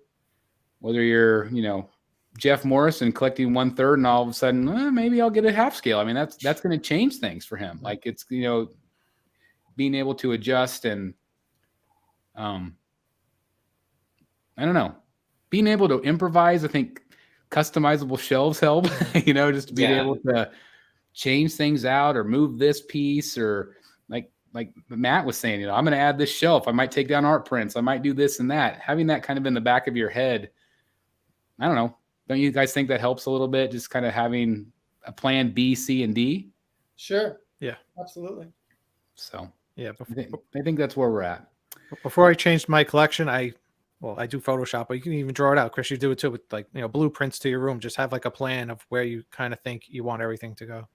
Yeah, just try to envision, of what you want. I mean, like my old Arkham collection in my old Batcave, like I had a vision. I wanted, the Rogues Gallery with the 2 busts, and then the statues on both sides. Like, it's just, that's what I wanted. So being able to have that, and if you can Photoshop, like you said, it gives you a great idea of what that piece would look like in your collection. My problem is I never know if a piece is a keeper until I see it with my own eyes in the sanctuary. And that's very true. And that's one of those things too, where if you get it in and you don't like it, you sell it. Or you return it. Yeah. You get something else. Yeah. So that's just kind of the way we see it. So hopefully some of this advice has helped some of you out there. Again, it's something we could probably talk about for hours and hours, because it's an interesting topic. And everybody treats it a little bit differently, and everybody has a different amount of space. So, you might just have enough room for 3 10 scale pieces. So it really just depends on your collection, but it really comes down to collect what you love, collect what you could afford. Don't collect beyond your means, or it will create a lot of stress for you. And don't keep expanding into other rooms, because it will piss your spouse off. Yeah. So, be prepared for those battles. So anyway, you guys ready to look at photos? Yep. All right. Let me turn off all these banners so I'm not covering anybody's face. And let's get into it.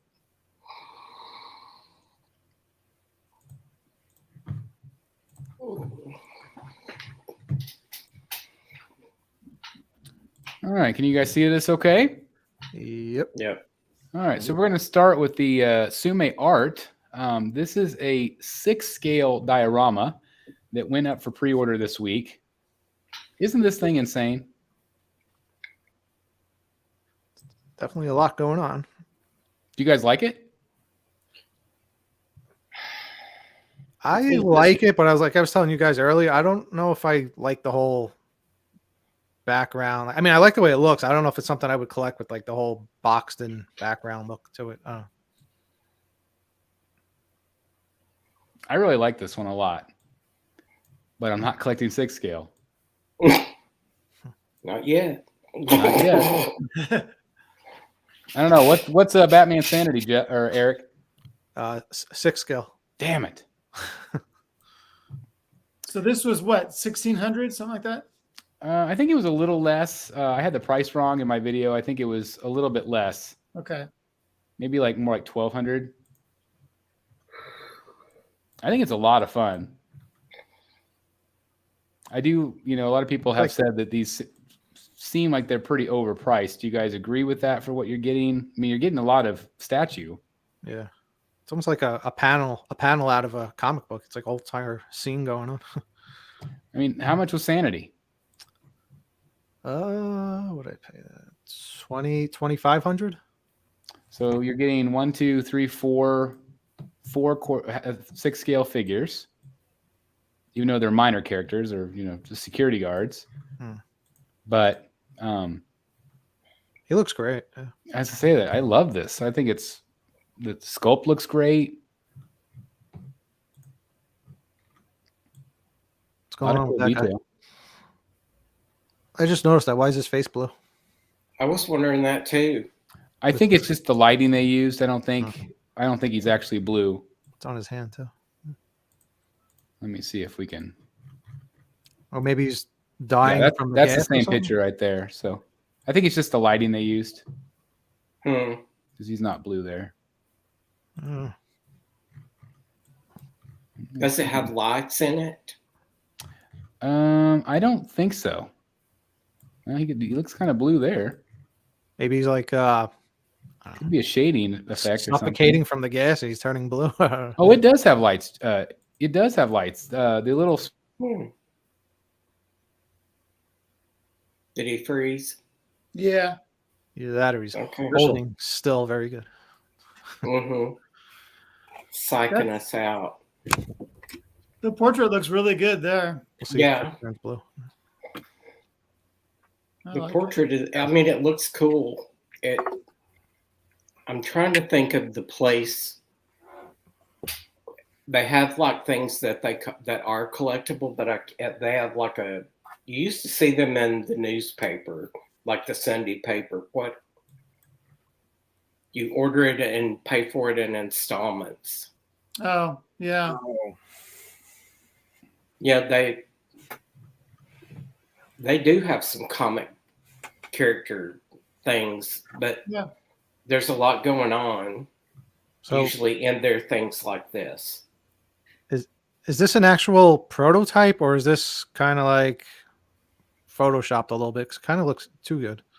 I think this is a prototype. It looks really good. Getting a lot of detail. Well, not Photoshop, like the digital art, 3D art. I think this is a real photo. So there's this one that's more of the traditional Joker with the purple. And then there's also this one. This is the deluxe. This one was quite a bit more expensive. This one is 300 pieces. Do you get both if you order? I think you get one or the other, I think. Okay. So this one's got Bud and Lou, and obviously the Joker in the more Arkham suit.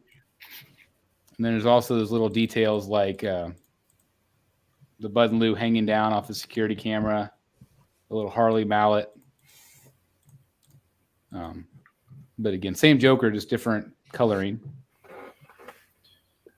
The edition sizes look low. I think the first one said 600 pieces. This one says 300 pieces. Yeah, apparently they're already sold out. I know, I think Todd's got some still, but still, it's a really neat piece. I've really considered it.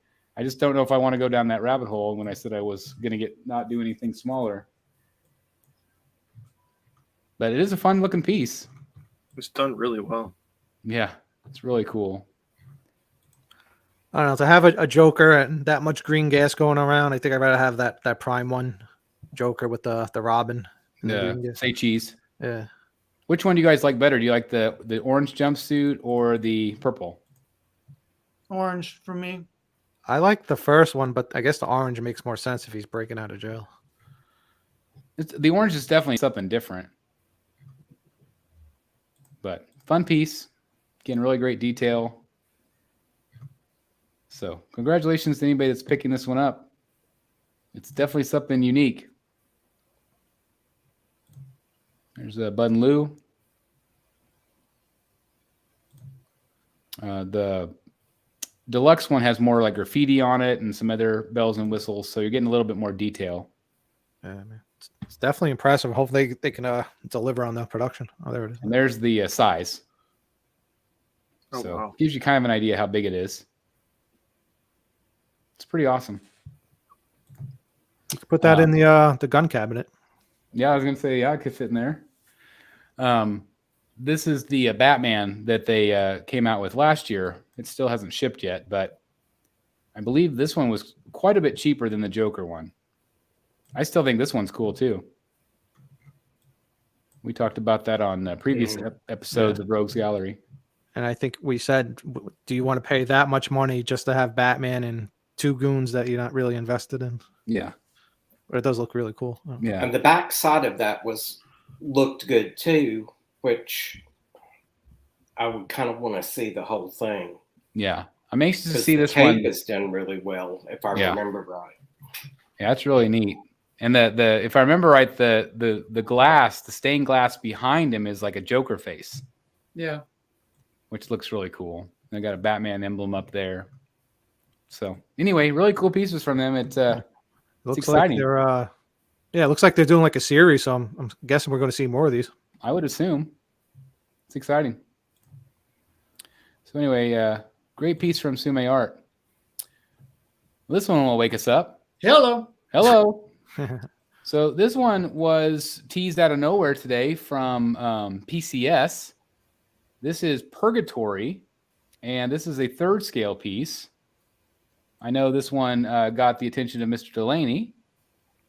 Yeah, I hope it comes with a divorce attorney, but it's a nice. It's a Mark Newman sculpt. Nice. Really? Yeah. He's working for PCS? He said he did it for them a long time ago. You're kidding. Yeah. Well, that's interesting. Mm-hmm. I had no idea. I think it looks beautiful, but I mean, it's going to be huge. The wings are huge. And but boy, what a sculpt. I'm going to move this up a little bit so we get better ratings.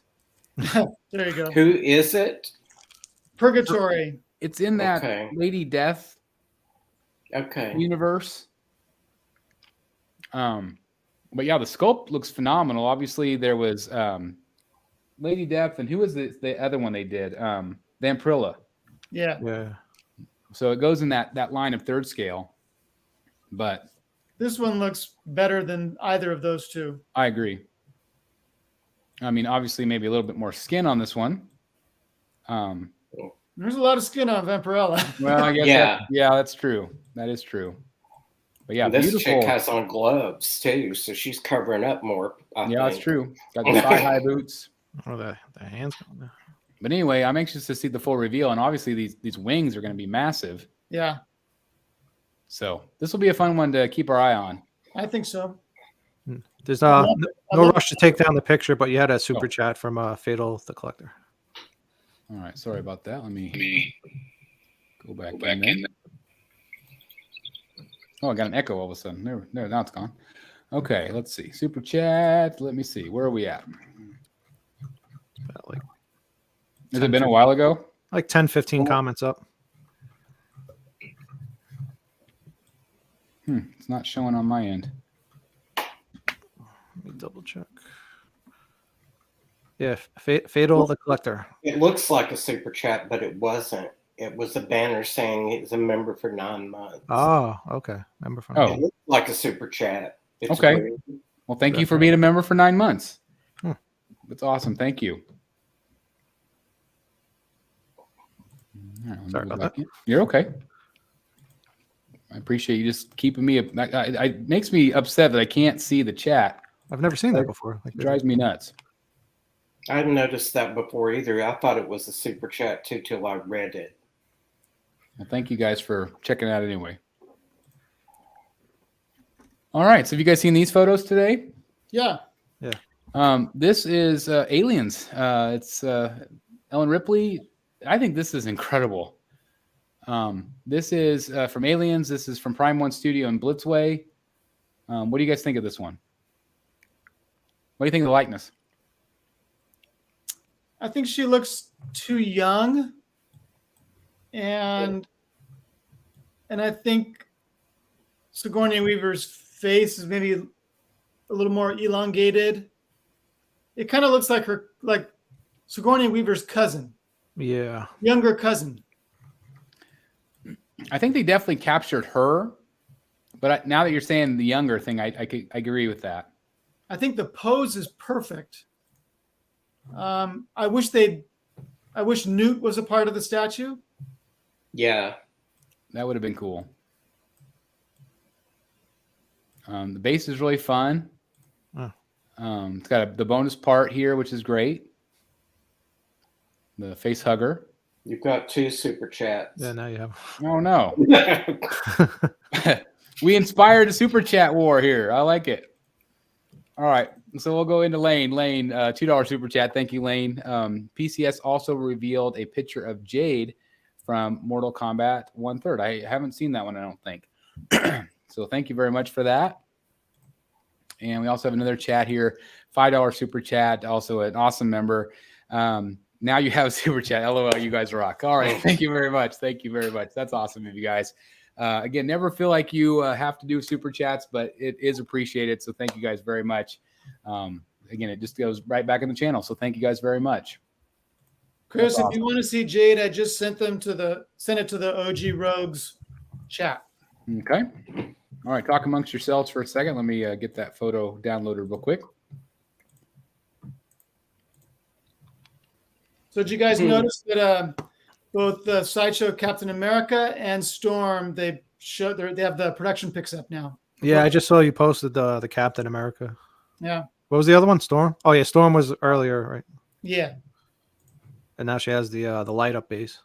She has the light up base, and the costume looks even more silver than it did before. Before it was a little more white, but now it's really silver. So she was already on pre-order, right? Like you could pre-order the Storm.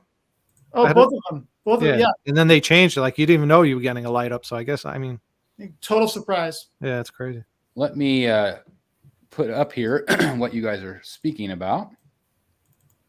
Let me load it here in my overlay. There we go. Yeah. So that's crazy. Have you ever seen them do a light up feature after the fact? No, I don't think so. No. There's another picture that shows the light up like up high, and it really looks like she's coming out of like a whirlpool. It looks really cool. That's really neat. What did you think of the production photos? Do you think she looks good? I think she looks better than, maybe even better than the proto. Some people still aren't happy with her hairline. It doesn't bother me, but some people think it looks like a wig. But I don't get that feeling from it myself. All right, good. It would have been kind of cool if her eyes lit up. Oh my gosh, yeah, that would. Yeah, that would have been neat. Yeah. I mean, gosh, if you're going to go to the trouble of doing the base. Yeah. But I'm sure there's a lot of logistics to go along with that, of putting LEDs up through the statue. But yeah, they do it for Iron Man. It goes back. Yeah. Yes, they did. To the weight of the statue. Some people don't like that because they have to hollow out the base now and add lights to it. So that's true. I noticed it looks like probably a plug-in wire for the light too. Yeah. Is that something you guys prefer, the wire versus batteries? I do. I like when they have both. Yeah. I like the wire. I hate switching out batteries all the time. As I say, it drives me nuts. It really does. So it's like, yeah, because you have to like flip it upside down the batteries. Yeah. There you go. Yeah. Sometimes they have both, right? I think when I used to have the Iron Man Mark 42, I think it had both. It had batteries and an adapter. So you can choose. I believe so. I would have to check on that. But yeah. Okay. And that Storm is 600. Okay. Not bad. Pretty good. Pretty good.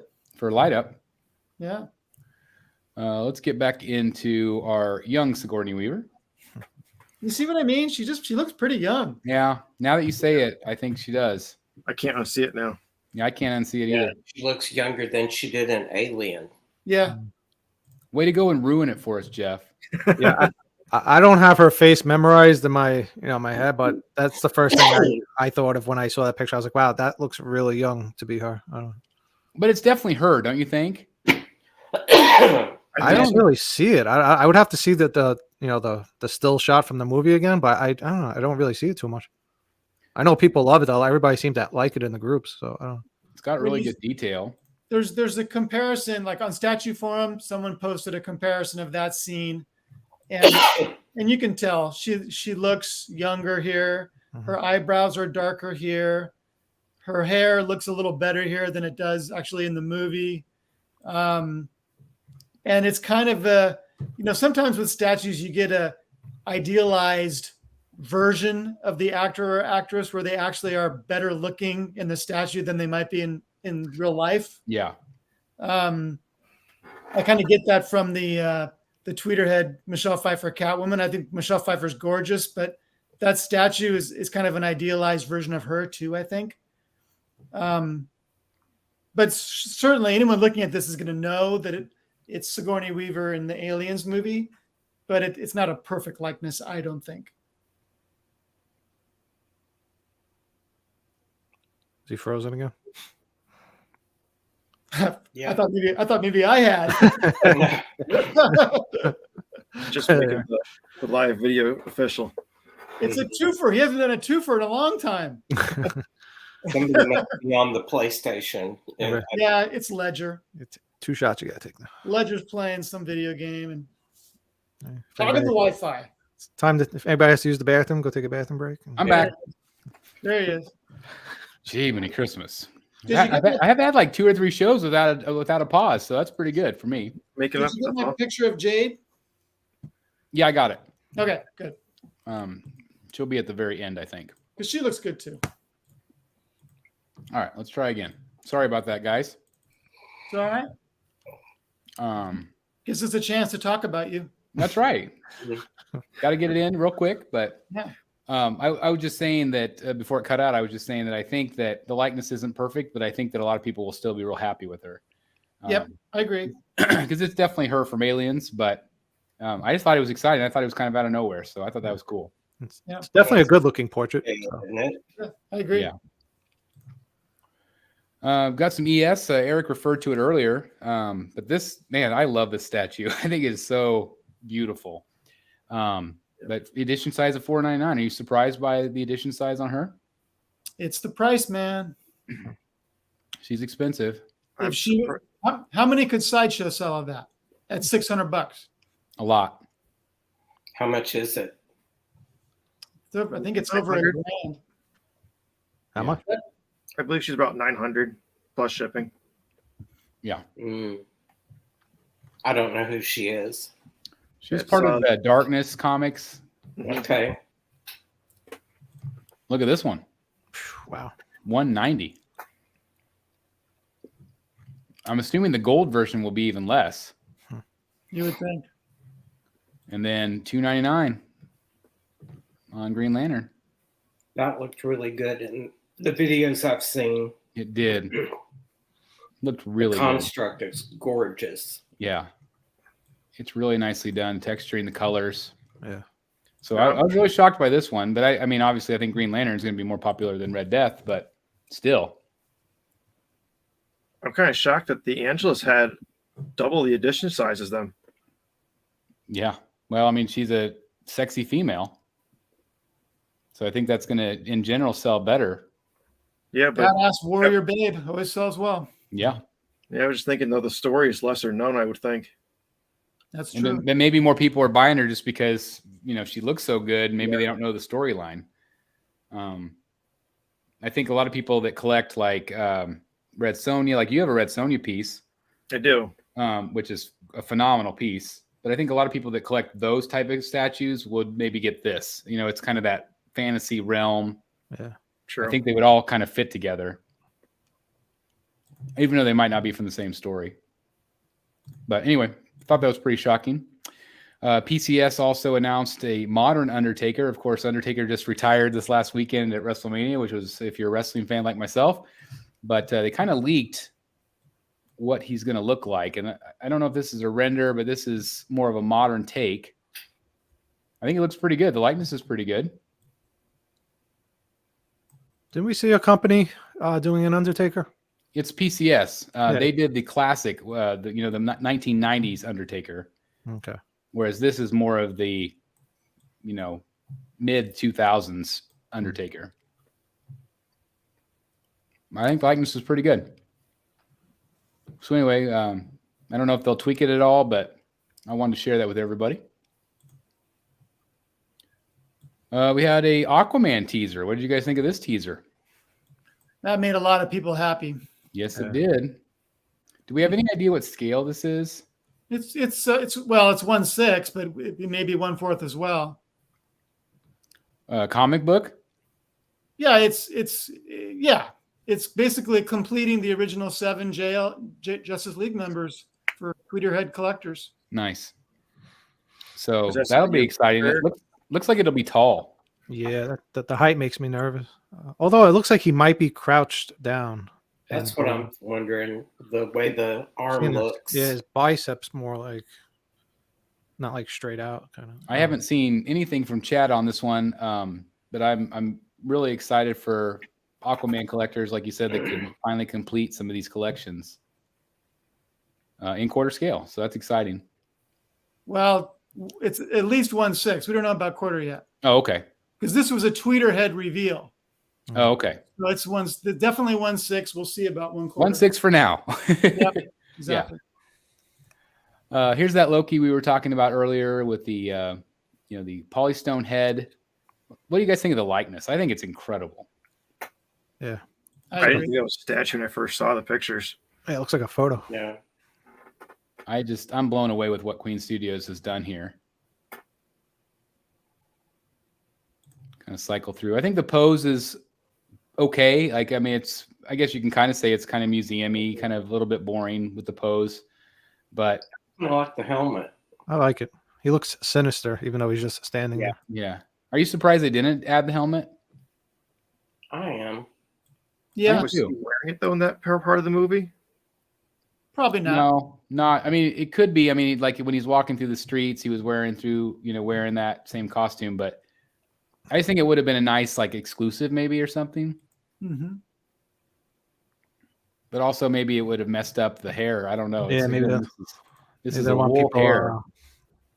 They might not want people scratching up the. Is that? Oh, it's not silicone, right? It's No, it's poly. It's poly. Yeah. But it is a wool. It's a wool hair, so that's a new hair technique they said they're doing. So Looks good. I think it looks good too. Again, real leather, which is awesome. That'll sure hold up a lot longer. Light up feature in the base. So again, I mean, there is some bells and whistles to it for the price point. We'll see if Mr. Delaney caves and ends up with this one. Yeah. Is that not one of the best likenesses you've ever seen on a statue? It does. I don't collect Marvel, and I really like this piece. It would make me want to order it. Yeah. He's my favorite villain of all of the movies. I love Loki. I think he's a phenomenal character, and I really like. I mean, I think the Loki show on Disney Plus made me like him a little bit less, just because I like that more trickster villain character. But I don't know. I think they did just a phenomenal job. My problem is going to be if they put out like a Scarlet Witch this good, I'm in big trouble. They're supposed to, right? Yeah, and I mean, isn't she next? I think. I think so. So if it turns out this good, that's going to be hard to pass up. Yeah, you might be in trouble. Yeah. Price point again, 1,140 for a quarter scale. So it's pricey, but it is competitive with other companies. Tom Holland. Is this your photo, Jeff? I don't know. I took several like that, but I'm not sure if that's mine or not. We looked at it in your video, and it was clearly right out of the box. Yeah. Other than the hair was kind of a disaster. But I think some of these newer, I think this is the one that I found, or either John sent me, where they had actually kind of messed with the hair and kind of tried to improve it a little bit. These things out of the box usually look not very good. Some even have hair nets and things we've seen. So it is something that you do have to take time to style. What did you think of the portrait? Did you like it in person? Did you think it looked good? In my video, I said that it's like 80%. I think when I compare it to pictures of Tom Holland, the hairline looks a little high here. He's got a pretty low hairline in reality. And something about the eyes was a bit off to me. I mean, there's no doubt it's Tom Holland. You walk up and you know immediately it's Tom Holland. But when you're talking about, I mean, this is almost $4,000. You know, you really want perfection. And there was something slightly off to me. What kind of reaction like when you were there filming, when people would come up to this thing, what were you seeing from other people? Like, what kind of reactions was this getting? Well, I mean, I don't think there were any diehard statue collectors around when I was there. Mostly it was people taking selfies with it. Yeah. You know, that kind of thing. Yeah. So were they excited? Like, did they think it was awesome? Like No, the casual collector, I mean, the casual fan walking up. yeah, it was just one more booth at the convention, really. Okay. But like I said, I didn't. Usually, I go to a convention, I bump into people who say, "Hey, I've seen your videos." There was nothing like that at WonderCon. I didn't see anybody from the community. Huh. Well, that's too But bad. but let me tell you what John said. He texted me about the hair, and he said the bust arrived late, so they didn't have the materials to improve the look of the hair. So apparently there is a way to make it look better. I think it's just called a comb. It could be a comb. Yeah, I think it's just a comb. It looks really, his hair always looks like it's kind of gelled. That Mhm. might make it look darker. It looks too light, but his hairline and forehead, I think you're exactly right. That's what's off. Yeah. He's a young guy. He's got a real young look to him, and I didn't get that feel from this hair. That Like the hair hair's made him look a little older. Yeah. it looks like a tube. Yeah, I mean, I said that in my review or in my video. It did look like a toupee, especially from the back.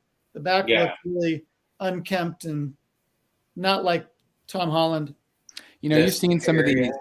You've seen some of these channels, like they will like take like the Wonder Woman bust, and they'll actually wash the hair. Oh yeah, when they get it, and they'll actually have professional people come in and style these. So I think that the expectation, if you're going to get this bust and you're going to spend $4,000, you might have to do some work to really get it to look right, which is unfortunate. It's unfortunate it's just not right out of the box, but I mean, it's just different. It's not a polystone head. It's not a polystone hair. And so you're going to have to do a little bit of fussing with it, and it's even more noticeable because it's so large.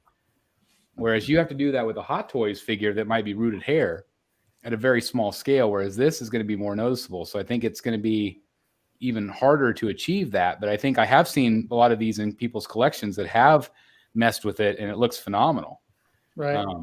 And so, again, I think that that's just a case of they literally took it out of a box, they stuck it on a podium that was way too small, and there it is. So anyway, I'm glad you got to see it, though. Yeah, I was too. I would have liked to have seen the Alita. I love that movie and I love that character. I was really hoping for a vision for you. Oh my God. So you could have seen that. So I Right. can tell you this, if anybody out there is waiting for Vision, John did tell me that, and this was like a month ago, he told me production was almost complete on Vision. Oh, great. So I think we're going to see that pretty quick. I wouldn't be surprised if we see that at the event this weekend. Well, that would be great. Wouldn't surprise me. We'll see. Here's your Captain America. Yeah. The A was apparently damaged in shipping, so there's not the key of the A. Right. But this is Clearly fully not sculpted. vibranium. That's right. That's right. Yeah. And you kind of talked about him being, pretty awesome. He's really great. I mean, some people, like I said in the video, wish there was a switch out right arm or he didn't have the hammer. But they decided not to do that. But yeah, that base is huge. It's at least the size of a manhole cover. Wow. And The likeness is very good. it's really good. Yeah, it's. I think people are going to be very happy with this piece. Yeah, it's neat. There was a, didn't you say in your video that there's a broken shield also, right? Yeah, yep. It's like half of that. But look at that likeness. It's really good. And that is sculpted. It's not silicone. No, I thought the bottom half was silicone. I think it's silicone. Oh, is it? Yeah. I didn't know they were going in that direction, I guess. Well, maybe I'm wrong. Okay, well, maybe it's silicone. But cool piece. Again, I'm glad you got to see it. Me too. It was really fun. Probably the first people in the United States, right? I mean, that's seen this thing. Yeah, I would think so. I like the paint. The paint looks great. Jeff also took some great photos of some cosplayers. Looks like you had a lot of fun with that, Jeff. You know what? It's a great show. This guy was awesome. Yeah, he's really good. That was an incredible costume. This is a great show for cosplayers. I don't know if you've been to the, and she was especially great. I don't know if you've been to the Anaheim Convention Center, but there's a big fountain outside the front of the building with steps going up to the fountain. So it's a perfect place for groups of cosplayers to get together and for photographers to take some great pictures. And they were just milling about in front of the convention center all day long, all 3 days. And we'd go out there to get some fresh air because you had to wear a mask inside. And we'd just sit there and look at the cosplayers and take pictures, and they were having a ball. I think she's really good. Yeah.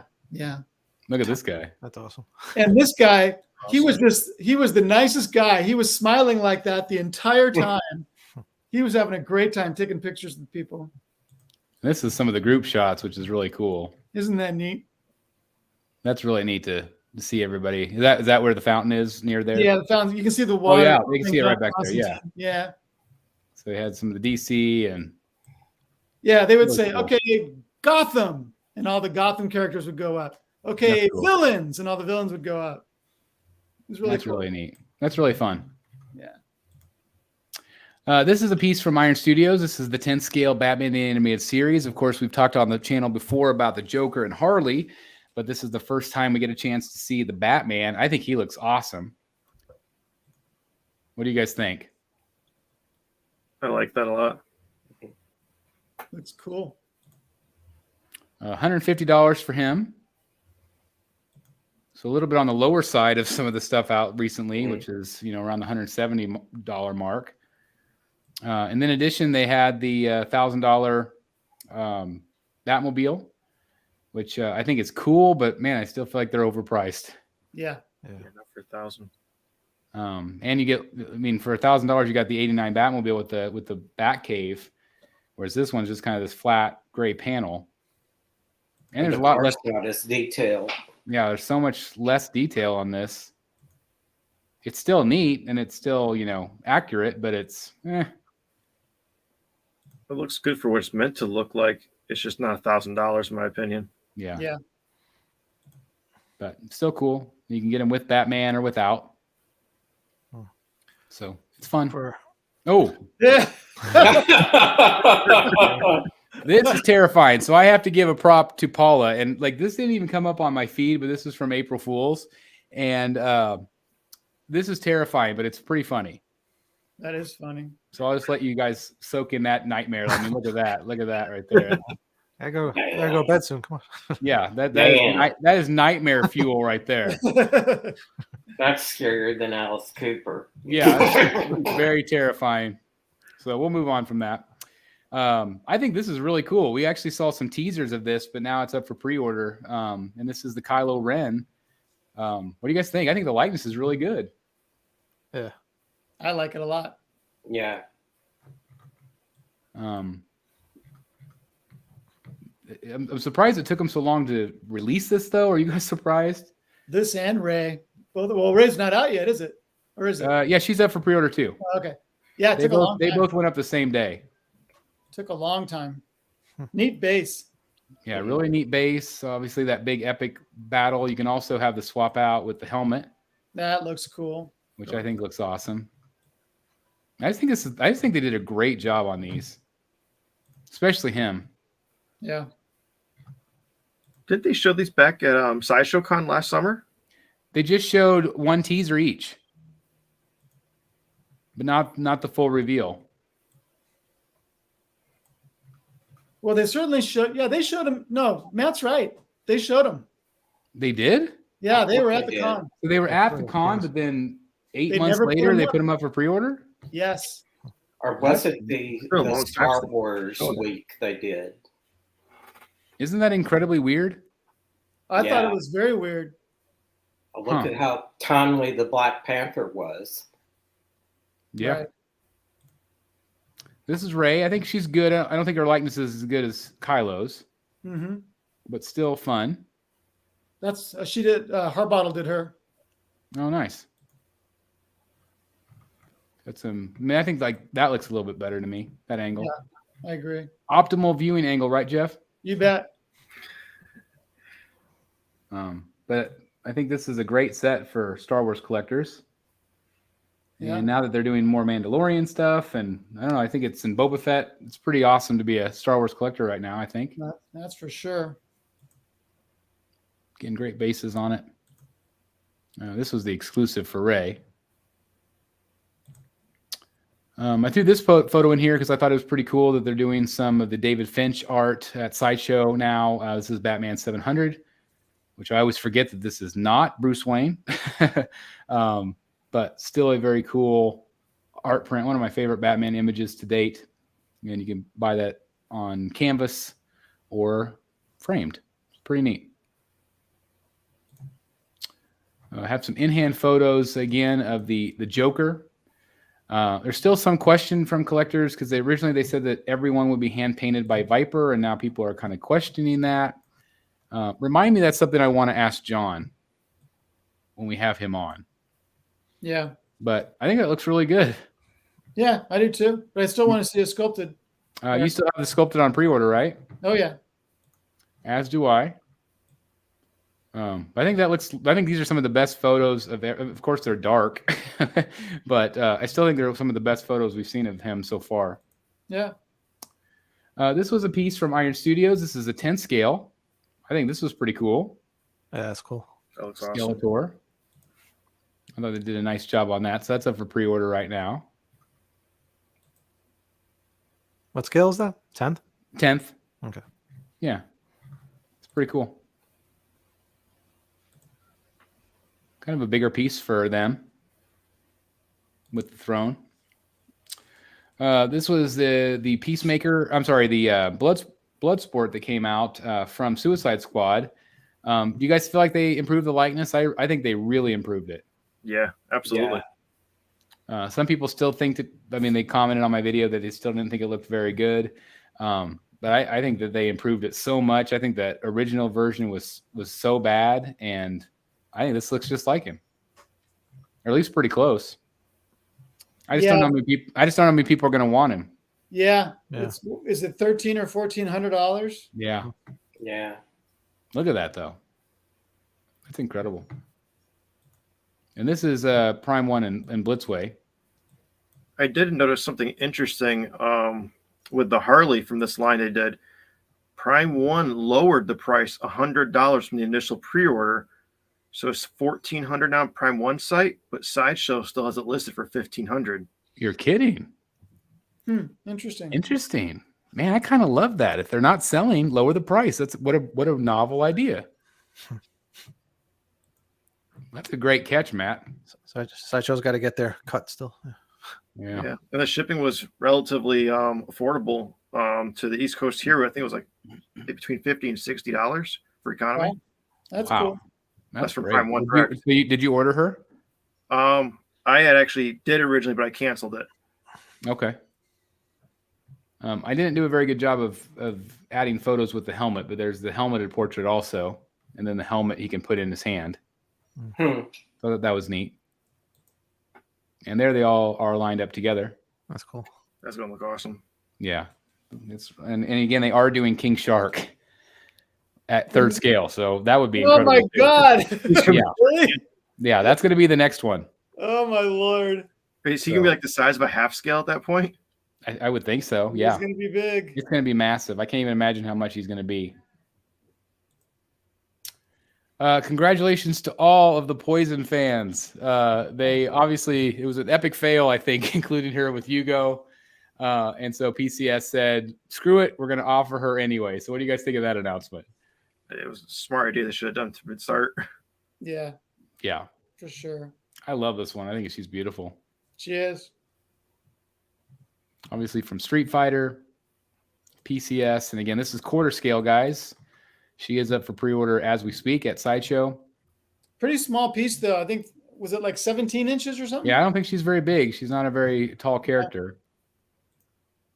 But definitely sexy. Yep. Good face on her, too. Yep. She's a fun one. This is one of the newer pieces from Hot Toys. This is from the Loki series. It's a great likeness. I was going to say, I think this is absolutely one of the best likenesses I've seen in a long time. Got a close up here. There's the smiling portrait, Yeah. which I think is very, very good. But I think the regular portrait is even better. I think it's very him. Totally. So congratulations on the sculptor here. Just really nicely done. Again, look at that. Yep. Now this one I think might be my favorite. Yep. Looks good. Looks good. Moon Knight obviously has been very popular here this week. And this is the 10 scale Moon Knight from Iron Studios. So it's up for pre-order right now. And of course the Hot Toys just went up today. But I know some people were, go ahead, Jeff. I love that piece. I think it's awesome. I do too. I've heard a lot of collectors say they really like this one and they're going to pick it up. So it's a cool one. Yeah. They also did all 4 Ninja Turtles from Iron Studios in 10 scale. And I think all of these look really fun too. Got all of the characters. Yeah. Is this these came as a set, I think in was like black and white or something like that? Or they all had the red masks or something? I don't know about Iron Studios. I'm not sure, but you can group them. I think it was these. They had an exclusive to them. No, did they? It's where they came, I think, in a different color, and they were just all red bandanas, like the original. I didn't see them. Pretty sure it's these. They also did a 1/10 scale R2 and a Luke and Grogu. And then you can combine them together as well. So that's kind of a fun set from Iron Studios. I think it's really cool. Yeah. Good. I think it's good likeness on him too. I mean, it's not perfect, but it's pretty good. It's not bad at all for 1/10. Yeah. Yeah, real fun set. Together like that is really a great idea. Yeah, I agree. And then you can, of course, do it just him separately too. So this is the reveal from InArt. Obviously, it made a big splash with the Joker. This is the portrait from them. And I think this looks really good. Yeah. This is 6 scale. That looks good. Yeah, I think it looks really good. Good texturing on his beard and his neck. And I feel like the likeness is very good. Not the best angles they showed us, but it's a teaser, I guess. It's definitely a teaser. I threw some photos in here of the Infinity Joker. These have started to ship. And these are some of the best photos. I do still feel like he looks tired. Yeah. But I do think the likeness is very good. I think, again, here again, you can see kind of the hair. It looks very doll-like. It looks very wig-like. And so I think you just have to continue to keep playing with this stuff whenever you're talking about these busts. Look at this. Oh, wow. Isn't that crazy? Yep. You can see it on the knuckles. Yeah, it's crazy. So anyway, I wanted to include these photos. Just if you're interested, this is the first photos I've seen of him with a cigarette, which I like. I think that looks good. Yep, I do too. Obviously, they can't sell it that way, but you can certainly go out and buy some. Or even if it's a prop cigarette or something. So anyway, this is the Moon Knight I was talking about. Did a hit or miss of this earlier today. I think this looks awesome. Have you ever seen an LED light up feature, Jeff Morris, in a Hot Toys? The Justice League Superman had an angry portrait. I think the eyes had a red light in them. Do they do it for the Iron Mans too? The light ups or no? Oh, the Iron Man figures do. Yeah, I can't get the batteries in them. There's little tiny watch batteries that. I heard about that. Cool pose on it. I thought the light up feature was pretty neat. Yeah. I was kind of surprised they didn't do a unmasked portrait, but maybe it just doesn't make sense for the character to be unmasked. But I'm sure eventually we'll see one. But some cool accessories. But look how cool that looks. He looks awesome. It looks really good. This was a 3rd scale shown from PCS. This is the Scream character. So this goes along with their 3rd scale line that they've been doing. I think they could sell a boatload of these horror things in quarter scale. Yeah, I'm real surprised by the 3rd. I don't know if it's because they're working with Sideshow that they couldn't do quarter. But anyway, it looks okay. Is that all mixed media? Yeah. So it shouldn't be very expensive, I wouldn't think, because it's just a big cloak.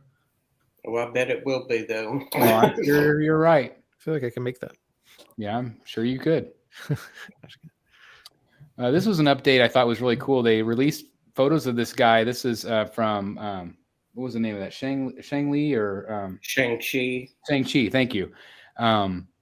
And they've actually updated the portrait, and I think this looks incredible. Really nicely done. This is, I mean, that looks like a photograph to me. But that's from Hot Toys.